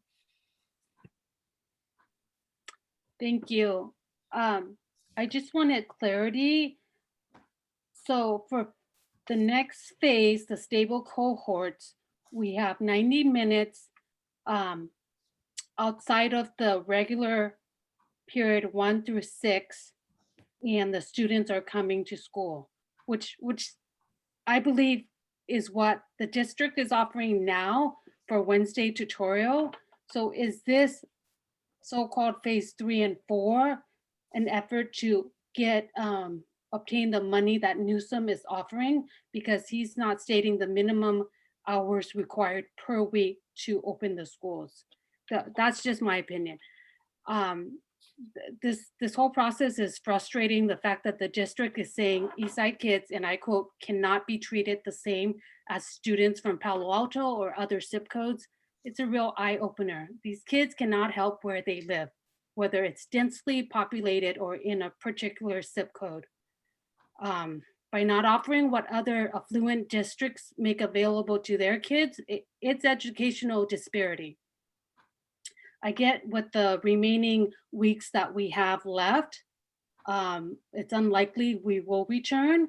I am going to continue to advocate for the kids in this district because I don't want to have fall come and we still don't have a plan. And someone said, this is rushed. This is not rushed. We've had 1 year of being on a task force and we're still at the same phase, okay? So I will let that go. If I can just make a comment regarding senior graduation, please honor the seniors and have an in-person commencement ceremony. This is a milestone they deserve. Thank you, Bruce Nguyen, for speaking up and advocating for your fellow students. The 40% who want to return matter too. Thank you. Thank you. Mr. V, you are up. You know what? I hit the wrong, Mr. V, go ahead. I don't know if my camera's on or not there. No, I guess not. It's not, but we can hear you. Okay. Good evening. Joe Van Sandbeek. This is my 23rd year teaching in the district. And no doubt this has been the most difficult year since my first year. My first year, I didn't know if I would ever return to teaching. This year, I know that I will return. It just doesn't feel like anytime soon or in a safe way. My concern is the emergence of variants and how that is to be dealt with. I don't see anything in there. I know it's tied to the county rates, but the concern of variants and how those are showing up in California, in New York, and other states and countries is a concern because those are potentially not covered by the vaccines. Also, for my school in particular, we are a small school that's not a neighborhood school. And so for some of our students, the travel time could be 2 to 3 times the actual time that they're expected to be on campus, those 90 minutes, because they live all across the district. While the majority of ours live probably within 1 or 2 schools away, it's still very difficult for them, and they're taking the buses and or depending on transportation from other family members or from Uber or things like that. And so if there's any other adjustments for them, and I understand the concern and the despair that people face or are facing over this. It's been horrible for all of our students, no doubt about it. But to rush back just because we want to have in-person graduation when there is, the possibility of variants popping up or just reemergence period, that's not smart. And so I know that 40% of the people would love to come back. There's other states that are pushing their limits. And unfortunately, we're seeing those rates rise again in those areas. So I think this voluntary process for the students is a good thing. Thank you. Thank you. Let's see, Gina Engelfinger, you're next, 2 minutes. Yes, hi, Jenna Engelfinger from Independence High School. I just wanted to make a couple of comments in regards to what a few people have already stated. I really do appreciate what Wendy Stegman had to say in regards to as it being an optional return, one in which we agree to or given the option to agree to. I think many of us are concerned again about bringing COVID home to our partners, to our children. I have already experienced my child get COVID, and it was one of the most stressful times in my life. My father is immune compromised, and I know a lot of other coworkers in the district are experiencing the same types of concerns. We are human beings. We deserve the right to choose whether or not we want to return. I do understand why many are returning to help our most underprivileged, most vulnerable on the periph students. Those students, though, again, just to reiterate, have very little means of transportation. So it's just, I don't see the difference between the 3-hour advisory periods that I hold on Wednesdays versus, in-house instruction. Though I do, again, appreciate those that do arrive at the school site to help our kids. I know some kids could really benefit from that. So, and I tip my hat and I applaud those teachers and those volunteers that do come to our sites to really reach out to our underprivileged. You guys are super above and beyond heroic, in my opinion. But again, I think it should be optional. I just wanted to make that really clear. And I do appreciate the plan that you all have devised in the last, I gather it's taken some time. I do appreciate that work. I think it's a great springboard, a starting point towards looking towards the future next fall. But again, I just really hope this becomes optional for our teachers. My father is immune compromised. I do not want to bring this home. I do not want to see any of my family members get sick. And I like the students get to choose, because again, that's giving them dignity and respecting human life. And I think teachers and staff deserve the same respect. Thank you. Thank you. Your time is up. Appreciate it. Let's see here. We now have Mr. Pardo, Julio Pardo. Mr. Pardo, you are president of CSEA, so you have 5 minutes.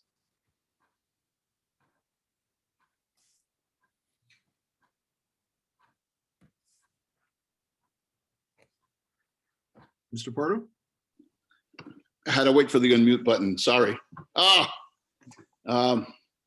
just like to make a comment, the fact that to my members that might be listening, based on what you put out there, it said that staff would meet with students for 90 minutes. I want to remind my people that when you say staff, you're talking about teachers. Our staff would not be meeting with students for 90 minutes or a group of students for 90 minutes unless there was a special meeting that possibly a parent involvement specialist would be involved with. Also, I'd like to remind the board that many of our members are already on campus at least 1 day a week. The majority of them are on campus between 3 and 4 days a week. And I'm pretty sure that the district could be agreeable to maintain that so that they don't necessarily have to be there every day for 8 hours a day. Some of them could work from home at least 1 day a week, I hope. But our custodians and our food service workers have been on campus this whole time since, I believe, since April. So I just want to remind the board that those people have been on campus all this time. Let's see what else. And I know that I'm sure the district would change things just like they're changing things right now. As Mr. Funk said, it seems like every week there's new guidelines that come out. And we've had to change things just like we changed when we were going to open up, and the pandemic all of a sudden exploded in January, and all of a sudden we weren't opening the schools like we had planned for the small cohorts even. So this plan seems well. We have been working on it for a long time, and I'm hoping that the board will really consider everything that's being told here. But I do believe that the seniors should be the ones to come back. This is their last chance. They've been gone for over a year. There's small things we could do for them, and I'm hoping that the board will consider that. And also remember that if you do decide to open the schools up, that you also have to discuss this with CSEA also. Thank you. Thank you, Mr. Julio Pardo, for your comments. Yeah. Any other comments, Yes, Mr. Funk? we have 4 more. Ms. Valdez, go ahead. You have 2 minutes. Hi, good evening. This is my first time speaking out in a board meeting, and that's because I am so concerned with everything that's going on, like all of us that are here present. On one of the last red bullet points that you showed, Mr. Funk, about people who are not required to return, or I should say teachers who are not required to return. It mentioned in red those teachers or those staff members who recently gave birth this past year. I'm in the other hand, I haven't given birth yet, but I will give birth in 2 months. And that's why I'm not getting vaccinated. And that's something I emailed the board this morning about, that I'm not anti-vaccinations whatsoever. I'm happy that vaccinations are going on and us teachers are getting vaccinated. However, there are some people that can get the vaccinated, or we choose not to get vaccinated at the moment, not because we don't want to, but because of certain health concerns. And that's something that we should also keep in mind. That if we are returning to cohorts, it should continue to be voluntarily for those who are willing to. And again, I applaud those staff members that do, but also taking consideration for those people like myself who can't get vaccinated, or we choose not to at the moment because of certain health reasons. Although we haven't given birth, we will soon. Yeah, I appreciate that comment. And like we have this past year, we will make certain exceptions that make perfect sense. And someone that is pregnant and chooses not to get the vaccine at this point in time, I think is a logical exception to what we're proposing. And that's why after the board, depending on the board's decision tonight, we're going to meet with ESTA and we're going to talk about certain mitigations that would be helpful in that. The example you just gave tonight would be a mitigation that we certainly would consider for sure. Thank you. Mr. Fuller, you're up, please. Hey there, Charles Fowler here from Overfeld High School. I just have some concerns, but I also have like a really good metaphor for where we're at as a district for this. 2 weeks after the school closed last year, there was a hand sanitizer dispenser installed in my classroom. And within a year later, there's still no hand sanitizer in it. And that to me is a perfect metaphor for like this plan. It looks really good, like it's awesome and that it's available, but we just don't have the contents yet.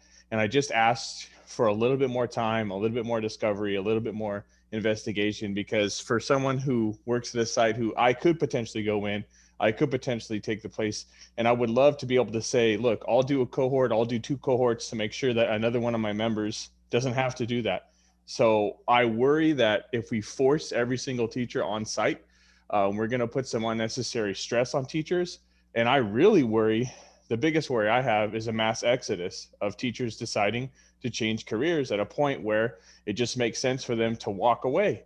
And I do not want to see that in this district. Our kids don't want to see that in this district, and our students and our families definitely deserve to have teachers that are revitalized and ready to work in August of next year. And so I just ask maybe a little bit more time, a little bit more discussion. And I appreciate the effort of the reopening task force, Jack and Chris Funk and the board as well for prioritizing safety above all else. And I just ask you to continue to do that. And also look into the fact that there aren't all the things in place that you say there are. Because if you go to certain sites, they're just not there. They're just not there. Thank you. Linda, there's no last name, you're up. Hi, good evening. I just wanted to talk about a couple of things. This money that is coming in or would be coming in, it's great, have social emotional learning for our students, because clearly, like Mr. Nguyen, the student said, he needs that for his mental health. And I'm sure a lot of our kids need it. However, I think that we should have programs in place. If they're not showing up to tutoring on Wednesday, or when the teachers are giving them the opportunity to come and talk to them, I don't think they're going to show up for these 90 minutes where we're putting our teachers at risk and their families at risk.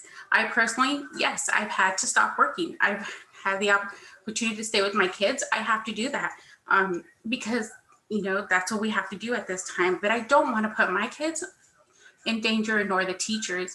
And I think that we really need to think about that, especially when a hand sanitizer has been installed for a year and there's nothing inside there. That's alarming to parents like myself, especially when I've heard parents don't really understand the virus and being asymptomatic. That is really scary.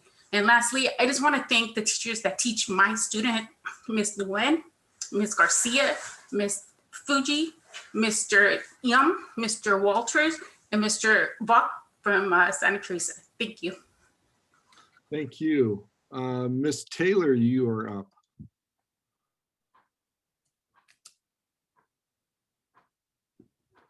Actually, it's Mr. Lustro. Lustro. But yeah, so I would like to echo what Miss Autumn Jewel has said, that I also am a parent of a 4 and a 5-year-old. I decided to pull my 4-year-old out of preschool back in October. I've been at home with both of them since then, and I Zoom regularly with my 5-year-old in his kindergarten, while simultaneously trying to Zoom with my own students. So that's incredibly difficult. And the fact that we are being asked to come back to school, even for 90 minutes, 1 day a week, is going to be incredibly difficult. I am the primary caregiver, and I have nothing to do with my children. I have no family in the area. So I would basically have to bring them to school with me. I do not want to put them at risk. In addition, I don't know what I would do with them for 90 minutes while I am trying to teach or supervise. I don't even know what we're supposed to be doing with these 90 minutes for these kids.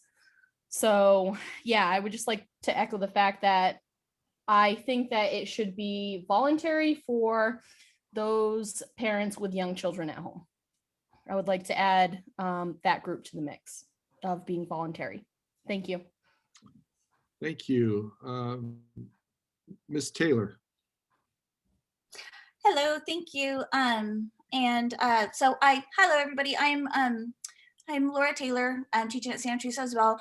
I'm a special ed teacher, and I'm also a parent to 2 young children. So I just wanted to say, Mr. Lister, I hear you. We're all on the same boat, and I so appreciate everybody and all of one of my colleagues here that have made that comment about us teachers dealing with our own children and having to make arrangements for childcare.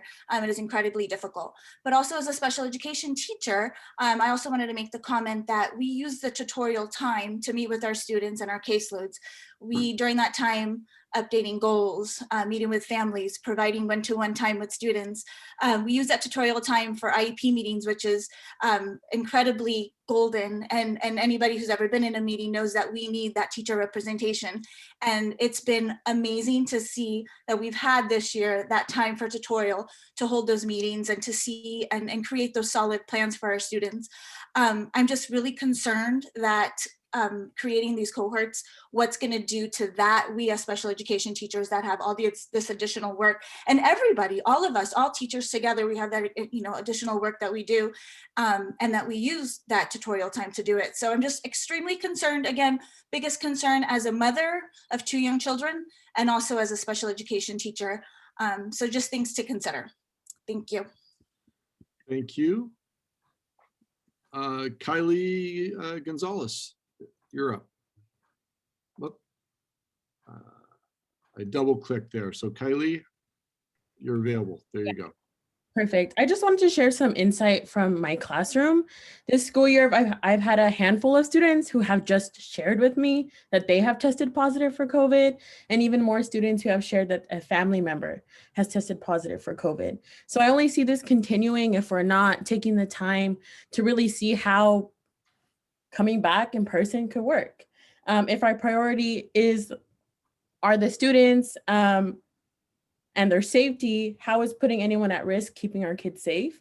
If even just one student or a staff or a family member gets sick with COVID or even worse, it is one too many.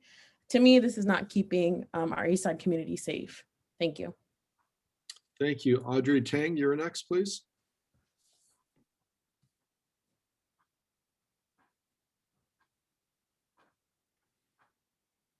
Go ahead.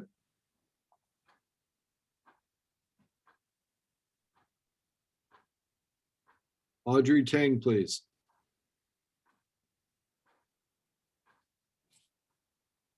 Did she raise the hand? Yep. We'll move on then to, no Nicole, you're up. Nicole, Guido. I lost the name on mine now, so. Yeah, she got it. Oh, great. Okay. I just would like to make a suggestion that that you all actually poll the students with the actual plan of the 2:30 to 4 o'clock voluntary offering to see how many students are actually going to come. I teach mostly juniors and seniors, and I poll my students. I've talked to my students, and these students, I got one actual student that said that they would actually come. And so before we start making these teachers have to come, staff members have to come, I really think that the question of here is and lay it out, this is what you're going to be doing from 2:30 to 4 o'clock. And this is what it's going to be. Then find out, are you going to come? Are you willing to come? Then I think you could then move forward. The March 1st question that were sent out, was about COVID and all this stuff. But now we're talking about something else, right? We're not talking about going in and doing all 6 periods or 7 periods. Now we're talking about the 2:30 to 4 o'clock. So I think you need to be very clear when you're talking about the plan to the students to find out if they're coming, because all this talk and rush to come back for them, as they said today, because they had no clue about this. I think that might actually help in the direction of what you guys are going to vote for. So that would be my suggestion. Poll the actual students, find out if they are going to actually come, because it would make no sense to have all these teachers come and be on campus for them to sit in their classroom. Just a suggestion. Yeah, and thank you for that. And I stated earlier that that's what we will do after tonight and after we meet with ESTA to further any mitigation. We hope to send out those letters on Monday to find out who would be interested in participating in in-person support under the strict guidelines that we will put in place. I see 2 more names just popped, our hands just popped up. Cami Mehta, go ahead. Hi, so I'm a teacher and I'm also a parent. Currently have 1 student at Santa Teresa. I spend a lot of time every single tutorial working, in very small groups with my chemistry students. And some of them are very, in those at-risk groups and so on.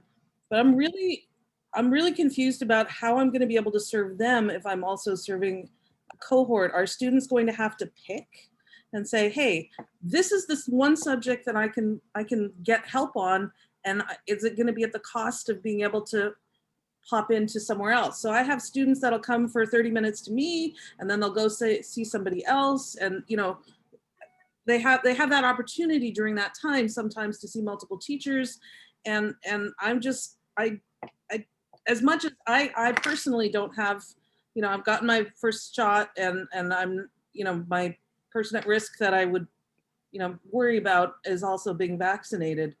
But I'm just worried about access to me and my ability to help my students to the best of my ability, because some of them are very, very low skilled, very needy. They really need that time, and they're not going to get it. If I only see my cohort that one day, then that's a third of the time gone. Thank you. And Justin Mock. You're up. Hello, hi, my name is Justin Mock and I'm a senior at Independence High School. For the last 4 years, we seniors have put in a lot of effort and time to get where we are now. The sorrow for the last graduating class, the class of 2020, was missed out on a lot, and over half a semester of instruction and a whole graduation.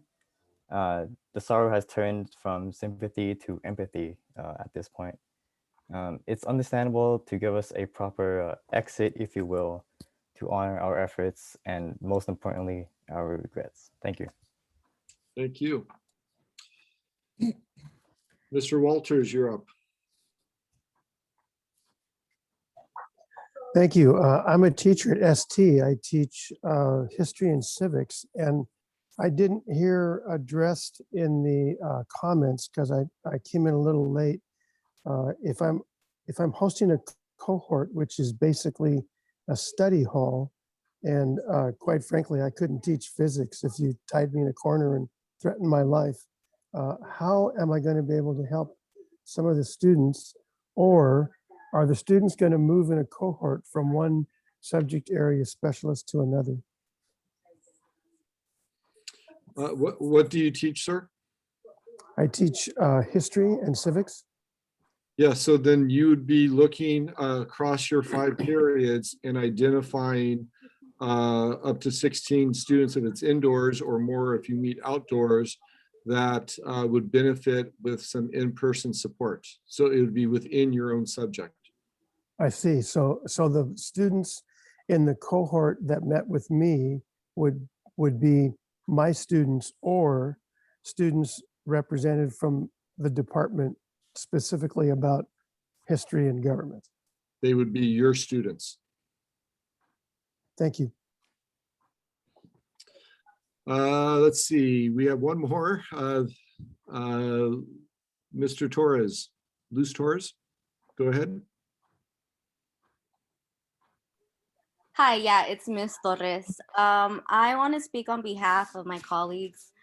I think the fact that we're thinking about opening it feels really rushed. It reminds me of the time when we first got that notification that there was COVID on March 13th. And then 2 weeks later, there was an opening plan. Teachers had no idea what we were doing. And I don't know, I don't feel like I'm fully prepared, mentally prepared to enter a space where I don't know exactly what I will be doing. And the idea that it might be a study hall makes me wonder how effective that will be. And I also agree with Mr. Chang. I think he spoke that, yeah, we're not mental health providers. I think if we are thinking of the mental health of our students, we should be investing in programs where our students can get adequate support, because again, we're teachers, we're not therapists. We weren't hired to do that.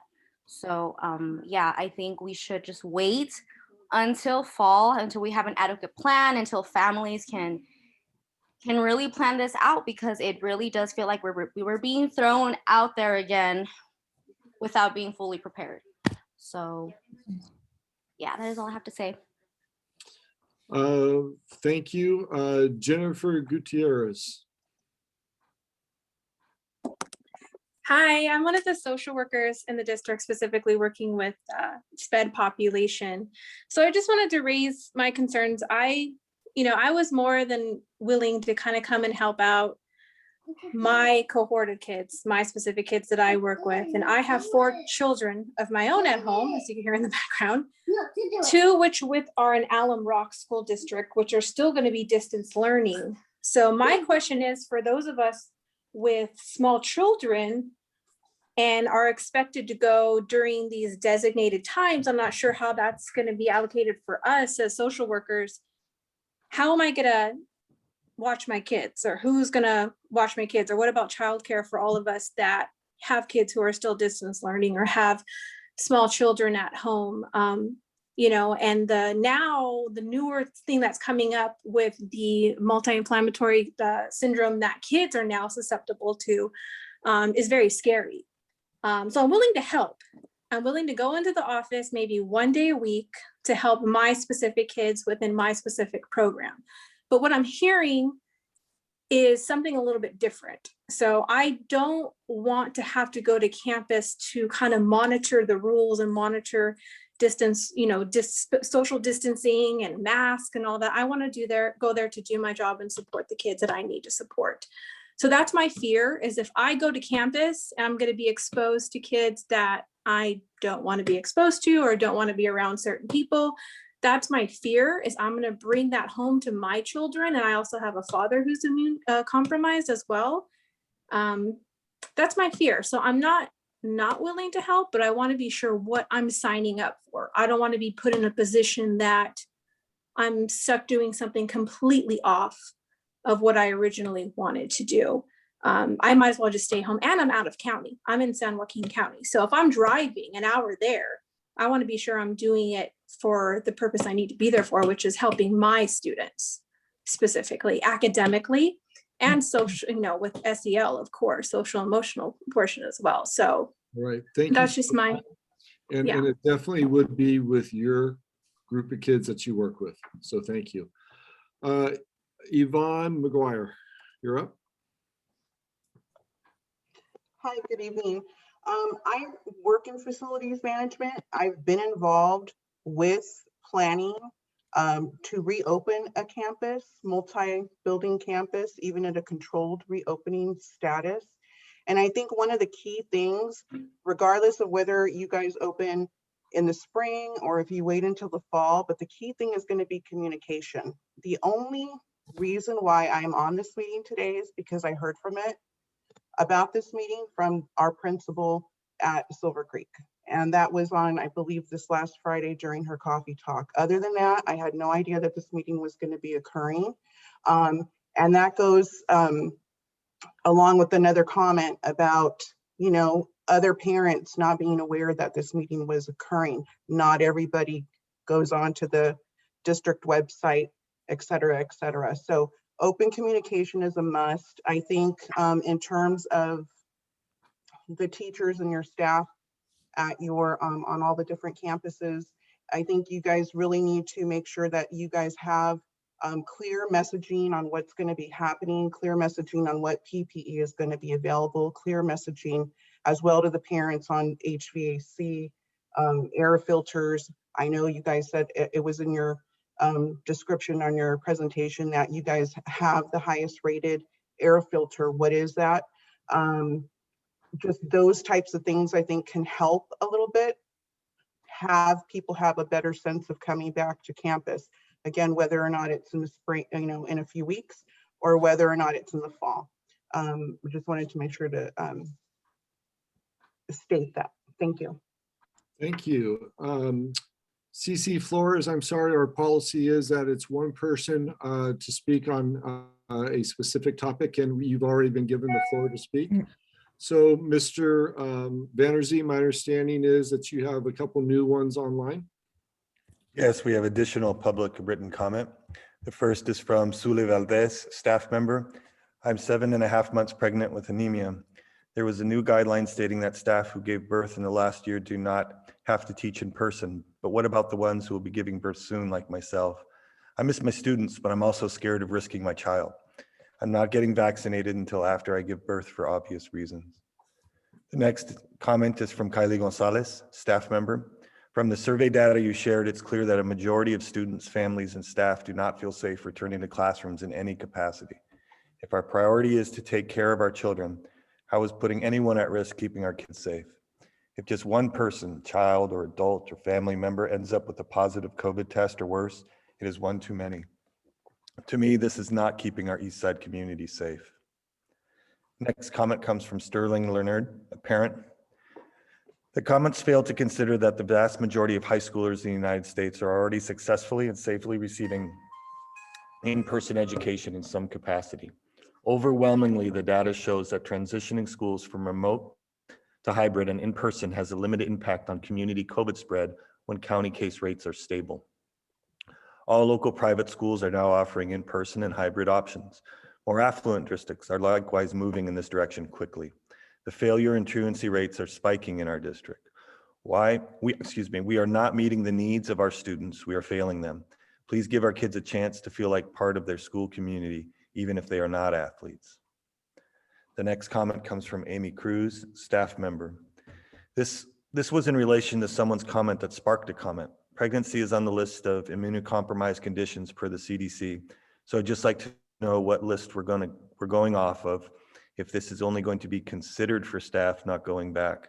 The CDC is pretty straightforward with what medical conditions place you at risk of complications for COVID, and they can be found at a web address that is provided within this comment. That is the end of written public comment. All right. I would like to say that we heard all of your comments, concerns, and we have received many emails. And I just want to make sure that, we heard you, that we want to make sure that, teachers, students, community are safe if we plan to reopen the school. Extra special appreciation to as the leader, Jack Hammer, and CSEA Julio Pardo. And also I want to special thanks to all the food and custodian staff who working very hard on the site during the COVID-19 pandemic. And what I want to open up with my board colleagues so we can analyze some of these questions and some of the concerns. And I think that's one of the few concerns that I heard, that maybe for the senior student graduation, something that senior would like to come back for the graduation in the school. And I'm sure, we heard a lot of comments on we need to have an open communication and we have adequate plan. But I think it's our students have been stay home, for almost a year. And I think we need to have a good conversation and dialogue. If we decide to have a plan to reopen, and we have to make a decision, but we're still going to have to wait for the response from student, parents, and teacher, so we can further support, the plan that if we want to reopen the school. So at this right now, and also I want to question administrator that do we have enough supplies, sanitizer, or anything that some of the concern that the teacher have been questioned, our district. So that's something I would like to address back to Superintendent Funk. Yeah, absolutely. So my understanding from our staff is that we have the pouches to put in those permanent dispensers.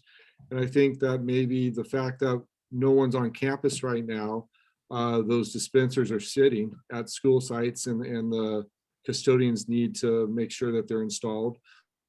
They might also just be sitting in the warehouse. So that it gives us a month to make sure that they're all filled, because we have the fillers now. When we initially purchased and got them installed, because of COVID, because of shipping, there was just a huge backlog on getting the replacement filler bags. And that's why we purchased enough of the large bottles to be in the classrooms temporarily.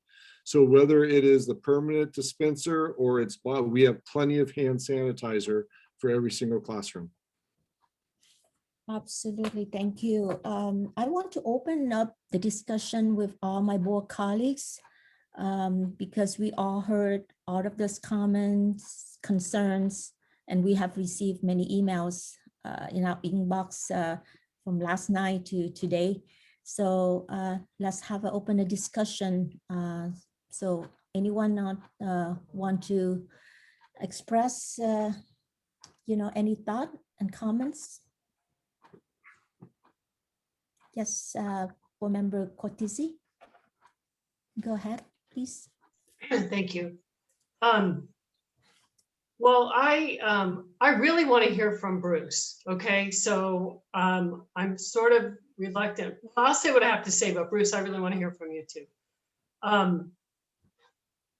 So I want to thank everybody who emailed their comments and came tonight to share their comments either through the written process or by public comment.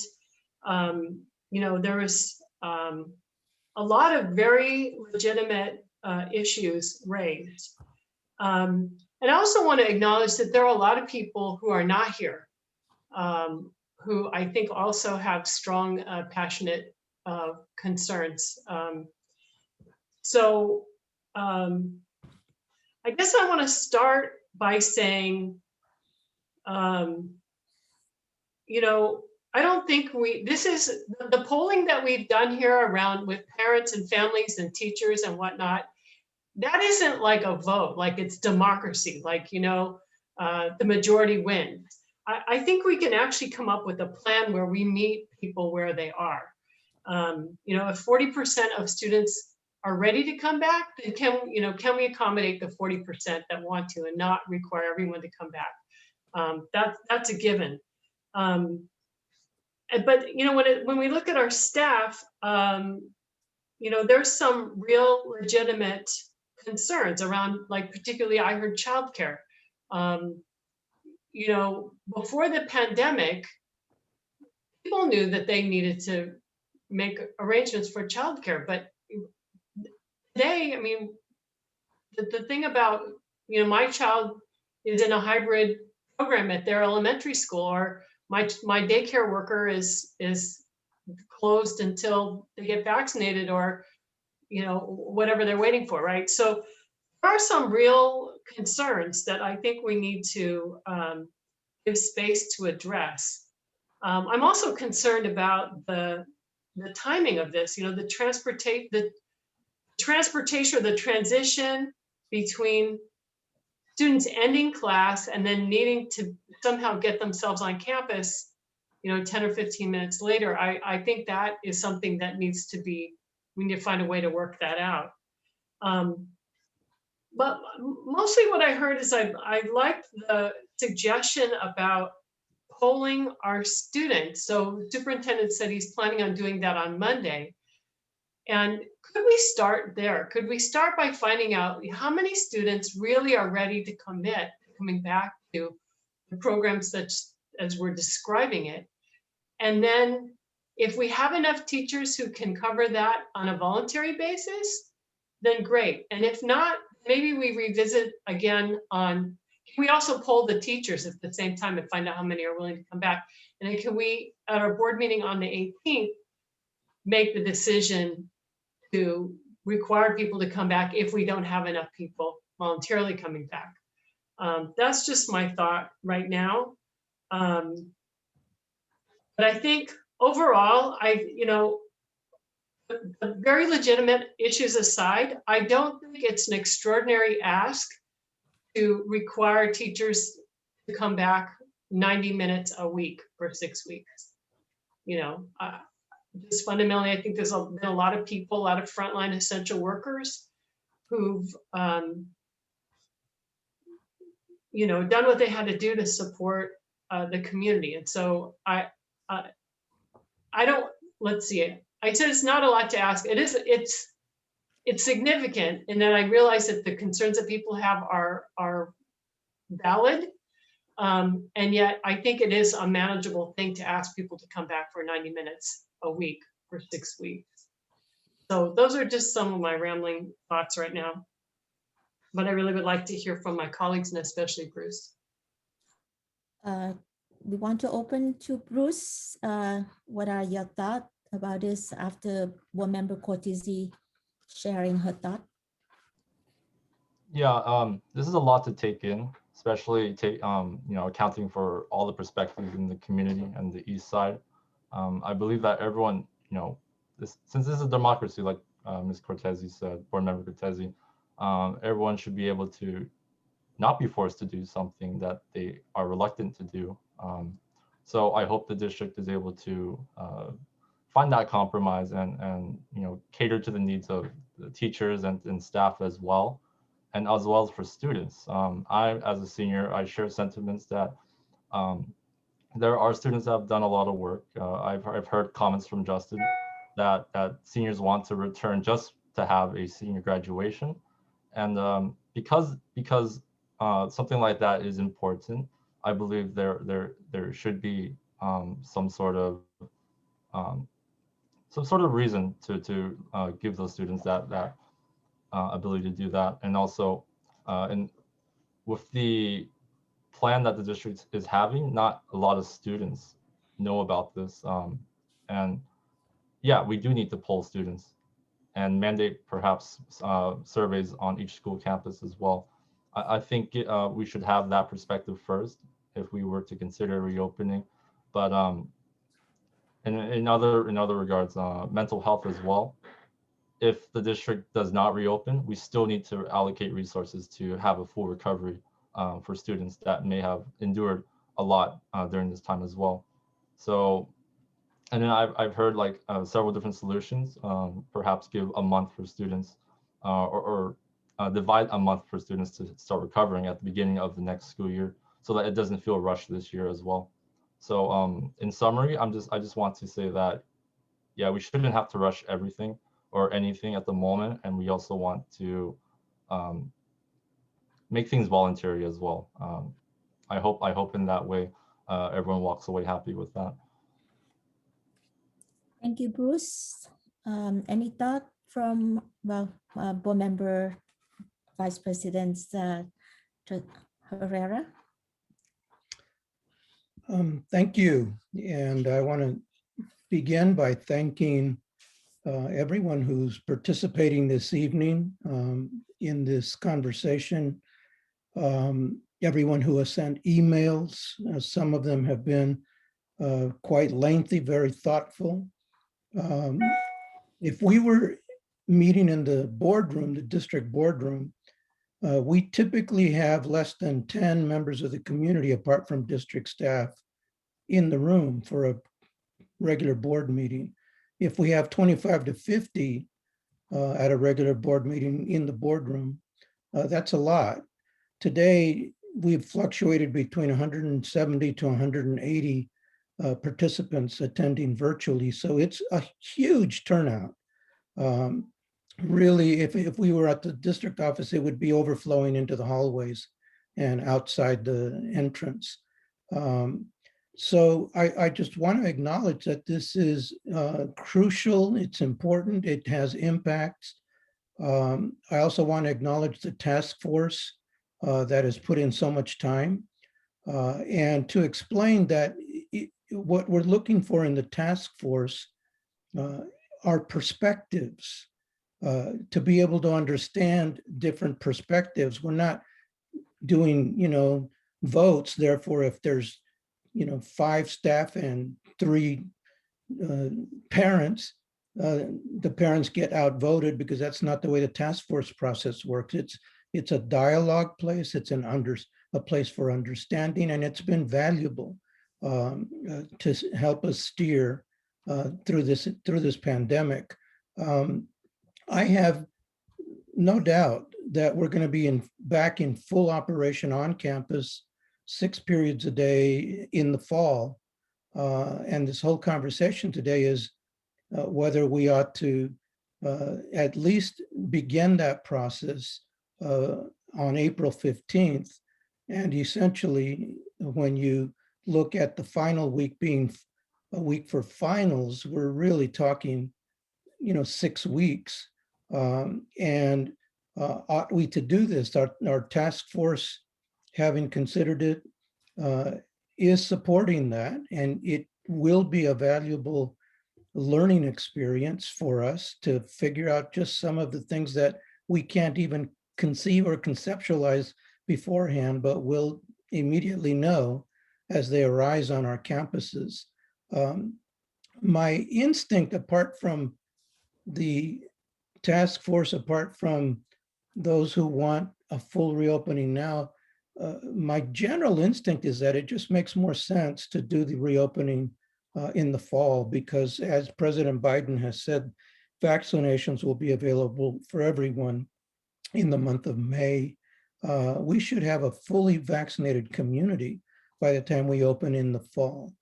That's my kind of instinct, but I'm also working with all of you who are working with all of each other and moving towards a decision or a strategy. I'm aware that, for example, a comment was made much earlier in the meeting that, there are essential workers who are facing risks in other sectors like hospitals and fire and police and others. And I just think that's a false equivalency. Fire and police and hospital workers do not have a virtual option or alternative to do what they do. For this past several months, we have in fact developed a virtual option or alternative in order to give a lot of importance to safety, especially pre-vaccines. And even as we're in the midst of vaccinations, there are still uncertainties. I was offered a vaccination on, today's Tuesday, on Monday, yesterday, that I was surprised because I was told it had to be Johnson & Johnson and not Pfizer or Moderna. And because of my current understanding that Johnson & Johnson is only 66% effective compared to Pfizer and Moderna that are 90-some% effective, I'd rather wait to get Pfizer or Moderna. And in my confusion, I rescheduled it for tomorrow and I still haven't decided. My point in all of that is there are uncertainties, there are questions, they're all legitimate. No one is being obstinate. No one is being obstinate or selfish. There are personal, family, professional considerations, and I want to work with every one of them. So I want to, as I close my comment, I do think that we can create a situation where, let's take for the sake of discussion, if there's 40% of our students that want to return in April, and based on the surveys done so far, I'd be very surprised if it was going to be much different than that. And based on surveys done already, there's more than 50% of staff, as I understand the data, that are either extremely willing or willing, to return. So we ought to match those two.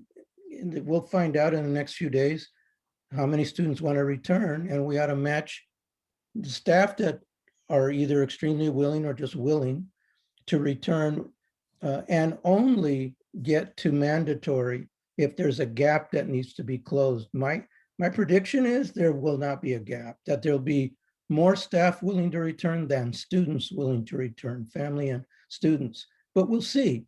And if we have to get to a mandatory approach to close a gap, that's probably the best way to do it, because every situation is very personal, very individual, with so many factors. I'll close also by saying that we have been, over this past few months, very trying time for everyone. But we have been moving in such a collaborative fashion, and especially with our bargaining units, that I want to do everything to strengthen that, to reinforce it.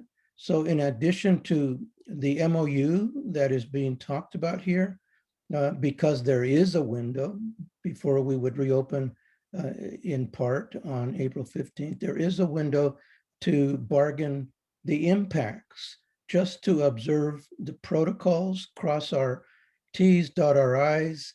And if we need special board meetings to expedite that process, I think the board is willing to have special board meetings. But if we bargain impacts, and hopefully, because the spirit of collaboration is very strong right now with our bargaining units, I think we'll just strengthen the team moving forward, because after COVID, we have so much to solve together, to achieve together. And I would just see it as maximum goodwill. And there is a window to do that. So thank you very much. Thank you, Board Member Herrera. About Board Member Doe. Thank you, Board President. Before I make my comment, I'd like to have some clarity on the flexibility, which I saw exhibit in the proposal.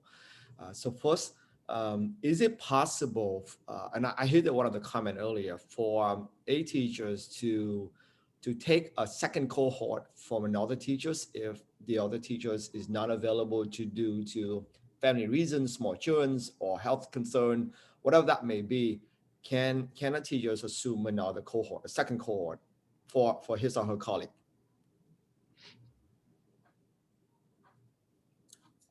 Sorry, anything is possible. But if you look at the number of kids that have D's and F's, I'd rather have a teacher work with their own kids with 3 separate cohorts than take someone else's cohort. If a teacher meets the criteria that because of their situation they can't, then they can't, and their students will remain in distance learning even during tutorial. Because I would just rather have teachers work with their own kids. That makes more sense. But if it's a similar subject, if it's math to math, would that be possible? Is that something that you'd be open to in terms of our flexibility? Anything is possible. Okay. Is it possible for teachers, instead of doing a single 90 minutes, but rather do 2 60 minutes cohort? Collectively, that's 120. That's still more than the 90 minutes. Is that something that we would be open to? Well, anything, Trustee Doe, anything is possible, but the more complicated you make it, the harder it is to communicate that out to the teachers, to the parents, and to the students. So at this time, I just want to take the opportunity to thank everyone who attended today's meetings, everyone who comments, everyone who sent an email.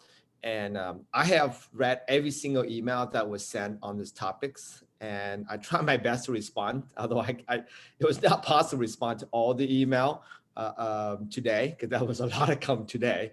But I do try my best to read every single one of them and try and hopefully get understandings. I empathize with a great deal with a lot of teachers are going through, and a lot of deal what parents are going through. I myself is a parent of 3 small children. 2 are in school, 1 required daycare. The daycare that we had sent her to her in the past is not open yet. And I don't know if and when that her daycare will be open. So I understand, I empathize with the concern of the teachers who does not have that option at the moment. Because I'm experiencing it myself. My wife is a teacher, and she will be coming back to school to teach in persons. From my understandings, every day from 7:30 to 4 p.m. Daily. That is the requirement at her school. Now, so I understand what each and every one of the teachers are going through.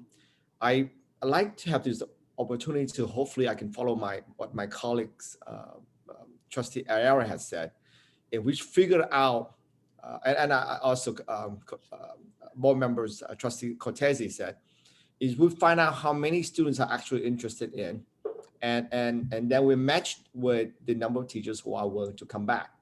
And if we do not have that match at that time, then we can discuss and explore the way how we can do mandatory. But if there are 60% of the teachers are willing to come back, and if only 40% of the students want to come back, and that's the case, then I think we might be able to accommodate most, if not all, of the students based on that analysis.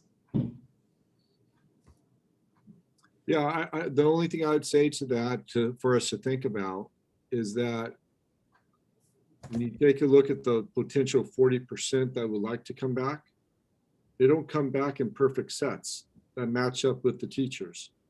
So basically what you'd be saying is if we find out that 70% of teachers are willing to come back, then the only kids that are able to come back would be the kids that match up with the teachers that voluntarily come back. And so you'll still be missing out on kids of the 40% that want to come back. I'm not suggesting that we match the teacher to the student, but rather I want to match the other way around. I want to start with the students who need to come back and who want to come back. And those are identified by the teachers that they be able to need it. Some students are going to need to come back more than others. It is still optional for the students, but I think by identifying by the teachers, we have a better idea of what our needs are. Not all students need to come back. Some students just want to come back, but they may not need as much. And that is where I want to identify our student needs rather than simply kind of a forced on a mandatory early on.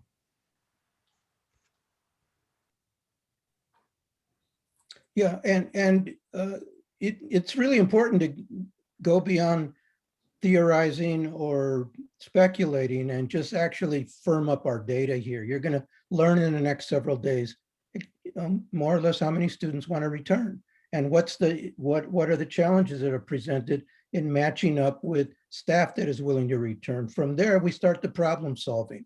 From there, to the extent that we have to do mandatory, we'll have to do mandatory and figure it out that way, but we may not need to very much, you know. Well, yes, Chris, so if we make a decision tonight to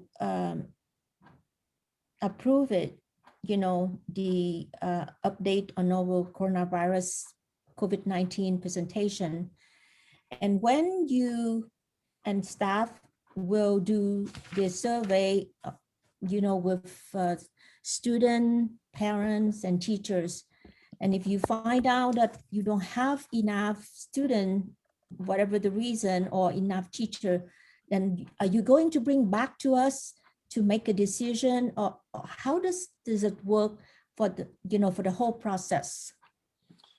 Well, I think depending on the board's decision tonight, if you do not take the recommendation that we have for you tonight, then we fall back on the original plan and everything is voluntary.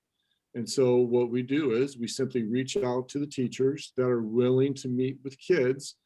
They identify kids that they teach that would benefit coming in, and then we reach out to those kids to see if they're willing to come in, right? So we have that plan in place. The only difference was whether or not we were going to extend the number of kids on campus and whether or not we would have the option to have people be mandatory if the numbers you know, allowed for that to take place. So I'm not in favor of the other plan that just is a wide open voluntary, and that's not what I'm saying. I'm saying we're going to solve this in the way to serve the kids that want to come back. And we can solve it first by determining what is that gap after the voluntary on the staff. So staff needs to know that, you know, if they're one of those who's not willing, they may yet be compelled, you know, if we need to match it to meet the needs of the students. This is not going to be a free pass. But I think there's, based on the survey done by the Eastside Teachers Association, there's a lot of willingness out there on the part of staff. So it's the matchup that's going to be, you know, the test. And I think the ultimate commitment is to meet the needs of the students. I absolutely agree with my colleague, Trustee Herrera. I'm not saying we do not want to meet the need of the students. I'm saying, like Trustee Herrera said, we find out the need of the student first, and then match on the volunteer basis. And if there are gaps, that is when you do the mandatory. But I do not want to start with the mandatory when that may not be required, because then I may be compelling a teacher who is not exactly enthusiastic to come back with students who actually have real genuine need, when another teacher can take that, because a student can be in 6 classes. He or she, the student who needs it, may be requested or will be encouraged by more than one teachers, because he or she may have 6 teachers who may want to reach out because they recognize the need from that students.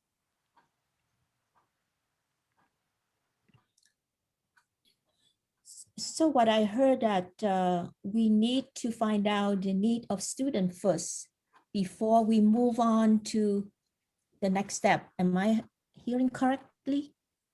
Yes, and again, I think the board has a willingness for as many special meetings as is needed to navigate here. So if the data is available sooner than the next board meeting, and a special board meeting is needed to, you know, move this along, I believe that my colleagues and I will be amenable, to a special meeting. So we just want to keep working together to the maximum extent possible. And in my mind, there's also, I want to make it explicit rather than unspoken. In my mind, there is a spirit of accommodations or exceptions on a case-by-case basis. There, some of the emails that I read, I really feel for the person with the circumstances that they described. They're not being selfish or obstinate. There are real circumstances there. So there ought to be an ability to, at the site level, if there's agreement across multiple, stakeholders there especially, to, adapt or accommodate as much as possible for these last 6 weeks, or what have you. So, we're toggling back and forth here, trying to find our way, and we'll learn as we go here. I'd love to hear from my colleagues, Trustee Cortese, and also the student representative, Bruce Nguyen. How do you feel about this proposal or this working idea in progress that Trustee Ariel and I are talking about? Which Trustee Cortese also went in that direction with her remarks. Yes. If you still feel comfortable with what we are, the direction we're going.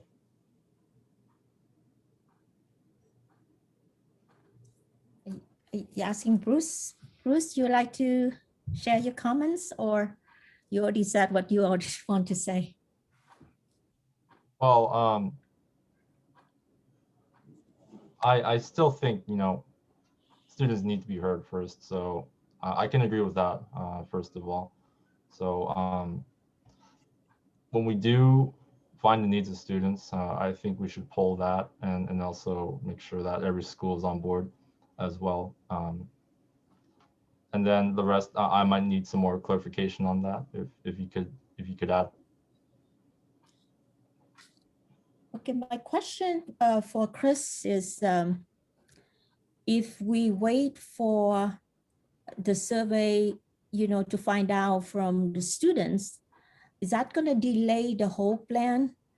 Or, or if we approve it tonight, and if you find out, the need from a student, and it's maybe not match, or it, or any other circumstances, then you will bring back to the board and we can go further, Madam President? Yes. The way I'm understanding it right now is that the board could take an action tonight to approve the reopening plan as of April 15. Right. And to prepare at all levels for that. The only thing we're looking for now is to clarify the data, which has been indicative when we've sought it in past weeks, but which we want to update and clarify. How many students want to come back, their families want them back, and update, staff that is willing to, line up voluntarily with this reopening on April 15th. And then we'll start the problem solving from there with an assurance that there will be a reopening for all the students and their families that want to come back during the last 6 weeks. Okay. All right. I mean, I would offer that as a motion, in fact. And I'll restate it. My motion is that the board approve the reopening plan effective April 15 reopening, and that it include an updated survey of the number of students and their families that want to return for the last 6 weeks, and update the data of the number of staff, faculty that are voluntarily willing to participate in this reopening beginning April 15th, and then come back to the board, even if we need a special meeting, if there's a gap there that needs to be closed, you identify where we need the mandatory direction. And we'll be taking action on that. And superintendent will work with ESTA and CSEA. That's a given. All right. Yeah. Chris, would that And work for you? I want to reiterate that, you know, we have more than a month. It's a good window to just bargain the impacts. There is a high spirit of collaboration right now. And we ought to just completely keep investing in, you know, as the cohesive team that we've managed to become, to be during these very difficult months. Sure. Want to hear from board member Cortese?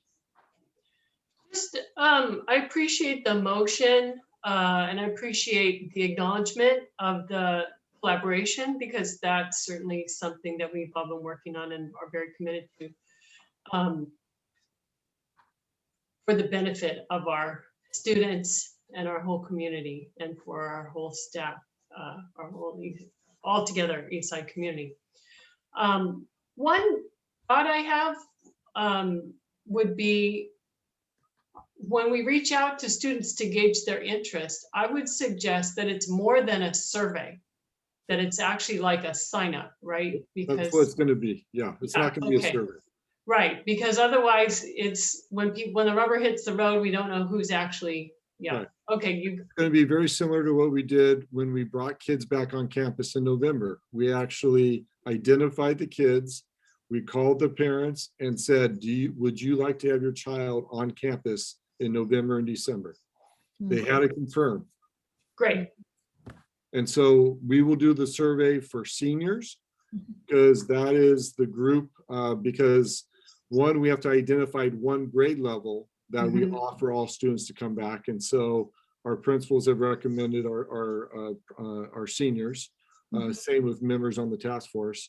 And then we will offer across the grade levels to those students that are identified foster youth, McKinney-Vento, English learners, disengaged. So not every senior or not every student in the district is going to receive a phone call, because we have some kids that have a 4.0. They're not failing. They're not disengaged. They're not foster youth, what have you. So we're going to identify those kids and see how many are interested in coming. So was there a second to my motion? I was going to make the exact same comment as Trustee Cortese made before I'm going to second. But if since Chris Funk seemed to be amenable to that, I would like to second your motions with the understanding that we start out with the student needs, then we do to the volunteer of the teachers, and then we can go back to a special board meeting if we need to go mandatory because there's a gaps, then we can come back. And it's not a survey, I should say. It really is about a sign up, so that we know exactly how many students that will be working with. So I just want to clarify, though, that what I heard from Mr. Herrera is that you're endorsing the reopening plan, and that after we gather the data and we find out how many students want to come back, and we match that with the teachers that are willing to volunteer to come in, that if there is a gap, that then it will be mandatory, but we'll come back to the board and let you know what that gap is. Yeah, the specifics of it. Yeah, but the decision to make it mandatory, if that time comes, has been made by your motion. The decision to make it mandatory will be made when we reconvene, whether in a special meeting or at the next board meeting, whenever you're ready for that decision to be made, because we'll in the process that's going to ensue, there's going to be more feedback, and there's going to be some shifts and some solutions that we haven't yet perceived because folks haven't been as involved as the task force has. So the decision for mandatory is yet to come at a special meeting or at the next board meeting, as soon as it's time to take that action. Okay, so you're approving the reopening document minus the mandatory then, because your motion was you approve the reopening document and that has a mandatory language in it. So well, yeah, my motion was modifying that aspect of the plan. You're making the mandatory to be pending upon the next meeting. upon the next. If necessary. Yeah, Yeah, yeah. if if necessary. necessary, yeah. Very good. I just wanted the motion to be very clear because Thank you for it was. thank you for clarifying that. If we can, as we determine the mandatory, we'll discuss more, but I hope that we would make on a case by case with exceptions on unusual circumstances that we haven't thought of or we haven't discussed yet. They may come, and I hope our administration will look into those situations as we go forward. Yeah, I just wish the public would understand how willing our staff is to fully engage and how real are the concerns, the fears, the unknowns. They're not, they're not just blowing smoke. You should read some of the emails that we've received. They're very detailed. They're legitimate. And again, we're going to be full bore in the fall. Everybody's going to be back. Vaccinations at that point will be pretty near universal. If they haven't gotten a vaccination by then, that's a separate issue that we'll deal with. But it'll be a different world.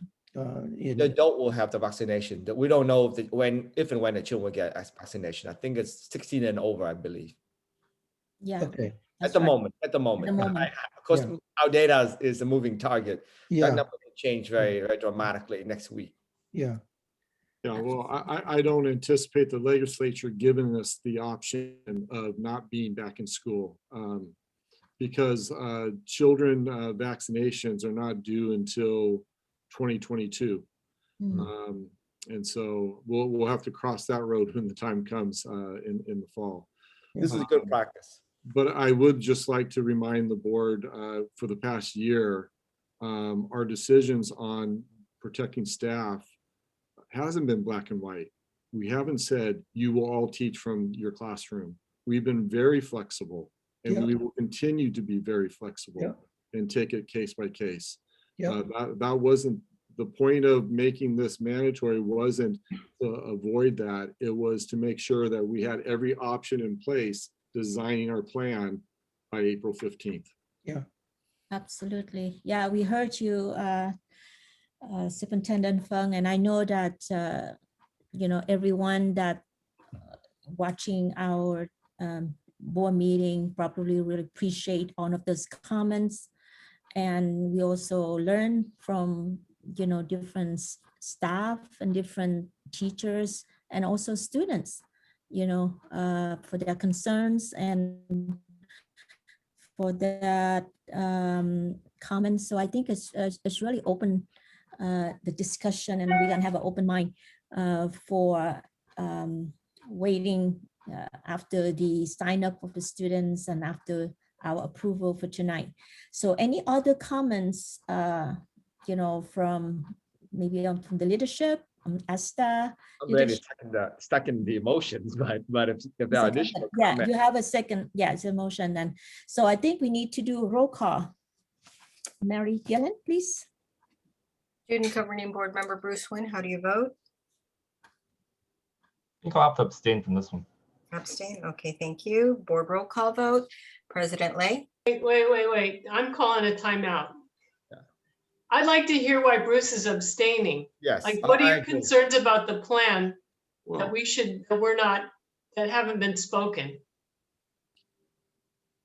So yeah, even with all the precautions and given all the community input that has been distributed tonight, I think there are still a lot of risks associated, and if we're going to bet on the vaccinations coming for everyone.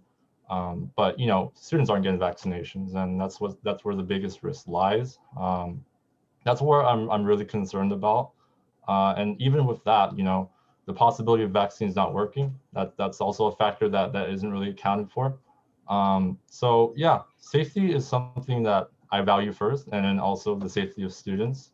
And then I hope that in the very end of this, maybe for next year, students get the most resources they need. Not something that isn't rushed, not something that isn't equitable for everyone for this year. So I'll have to consider something in the future, maybe for future students as well as I'm graduating this year. So Bruce, I guess I'm a little confused because, during this, and I really don't mean to put you on the spot. I really want to understand where you're coming from and where your fellow students are coming from.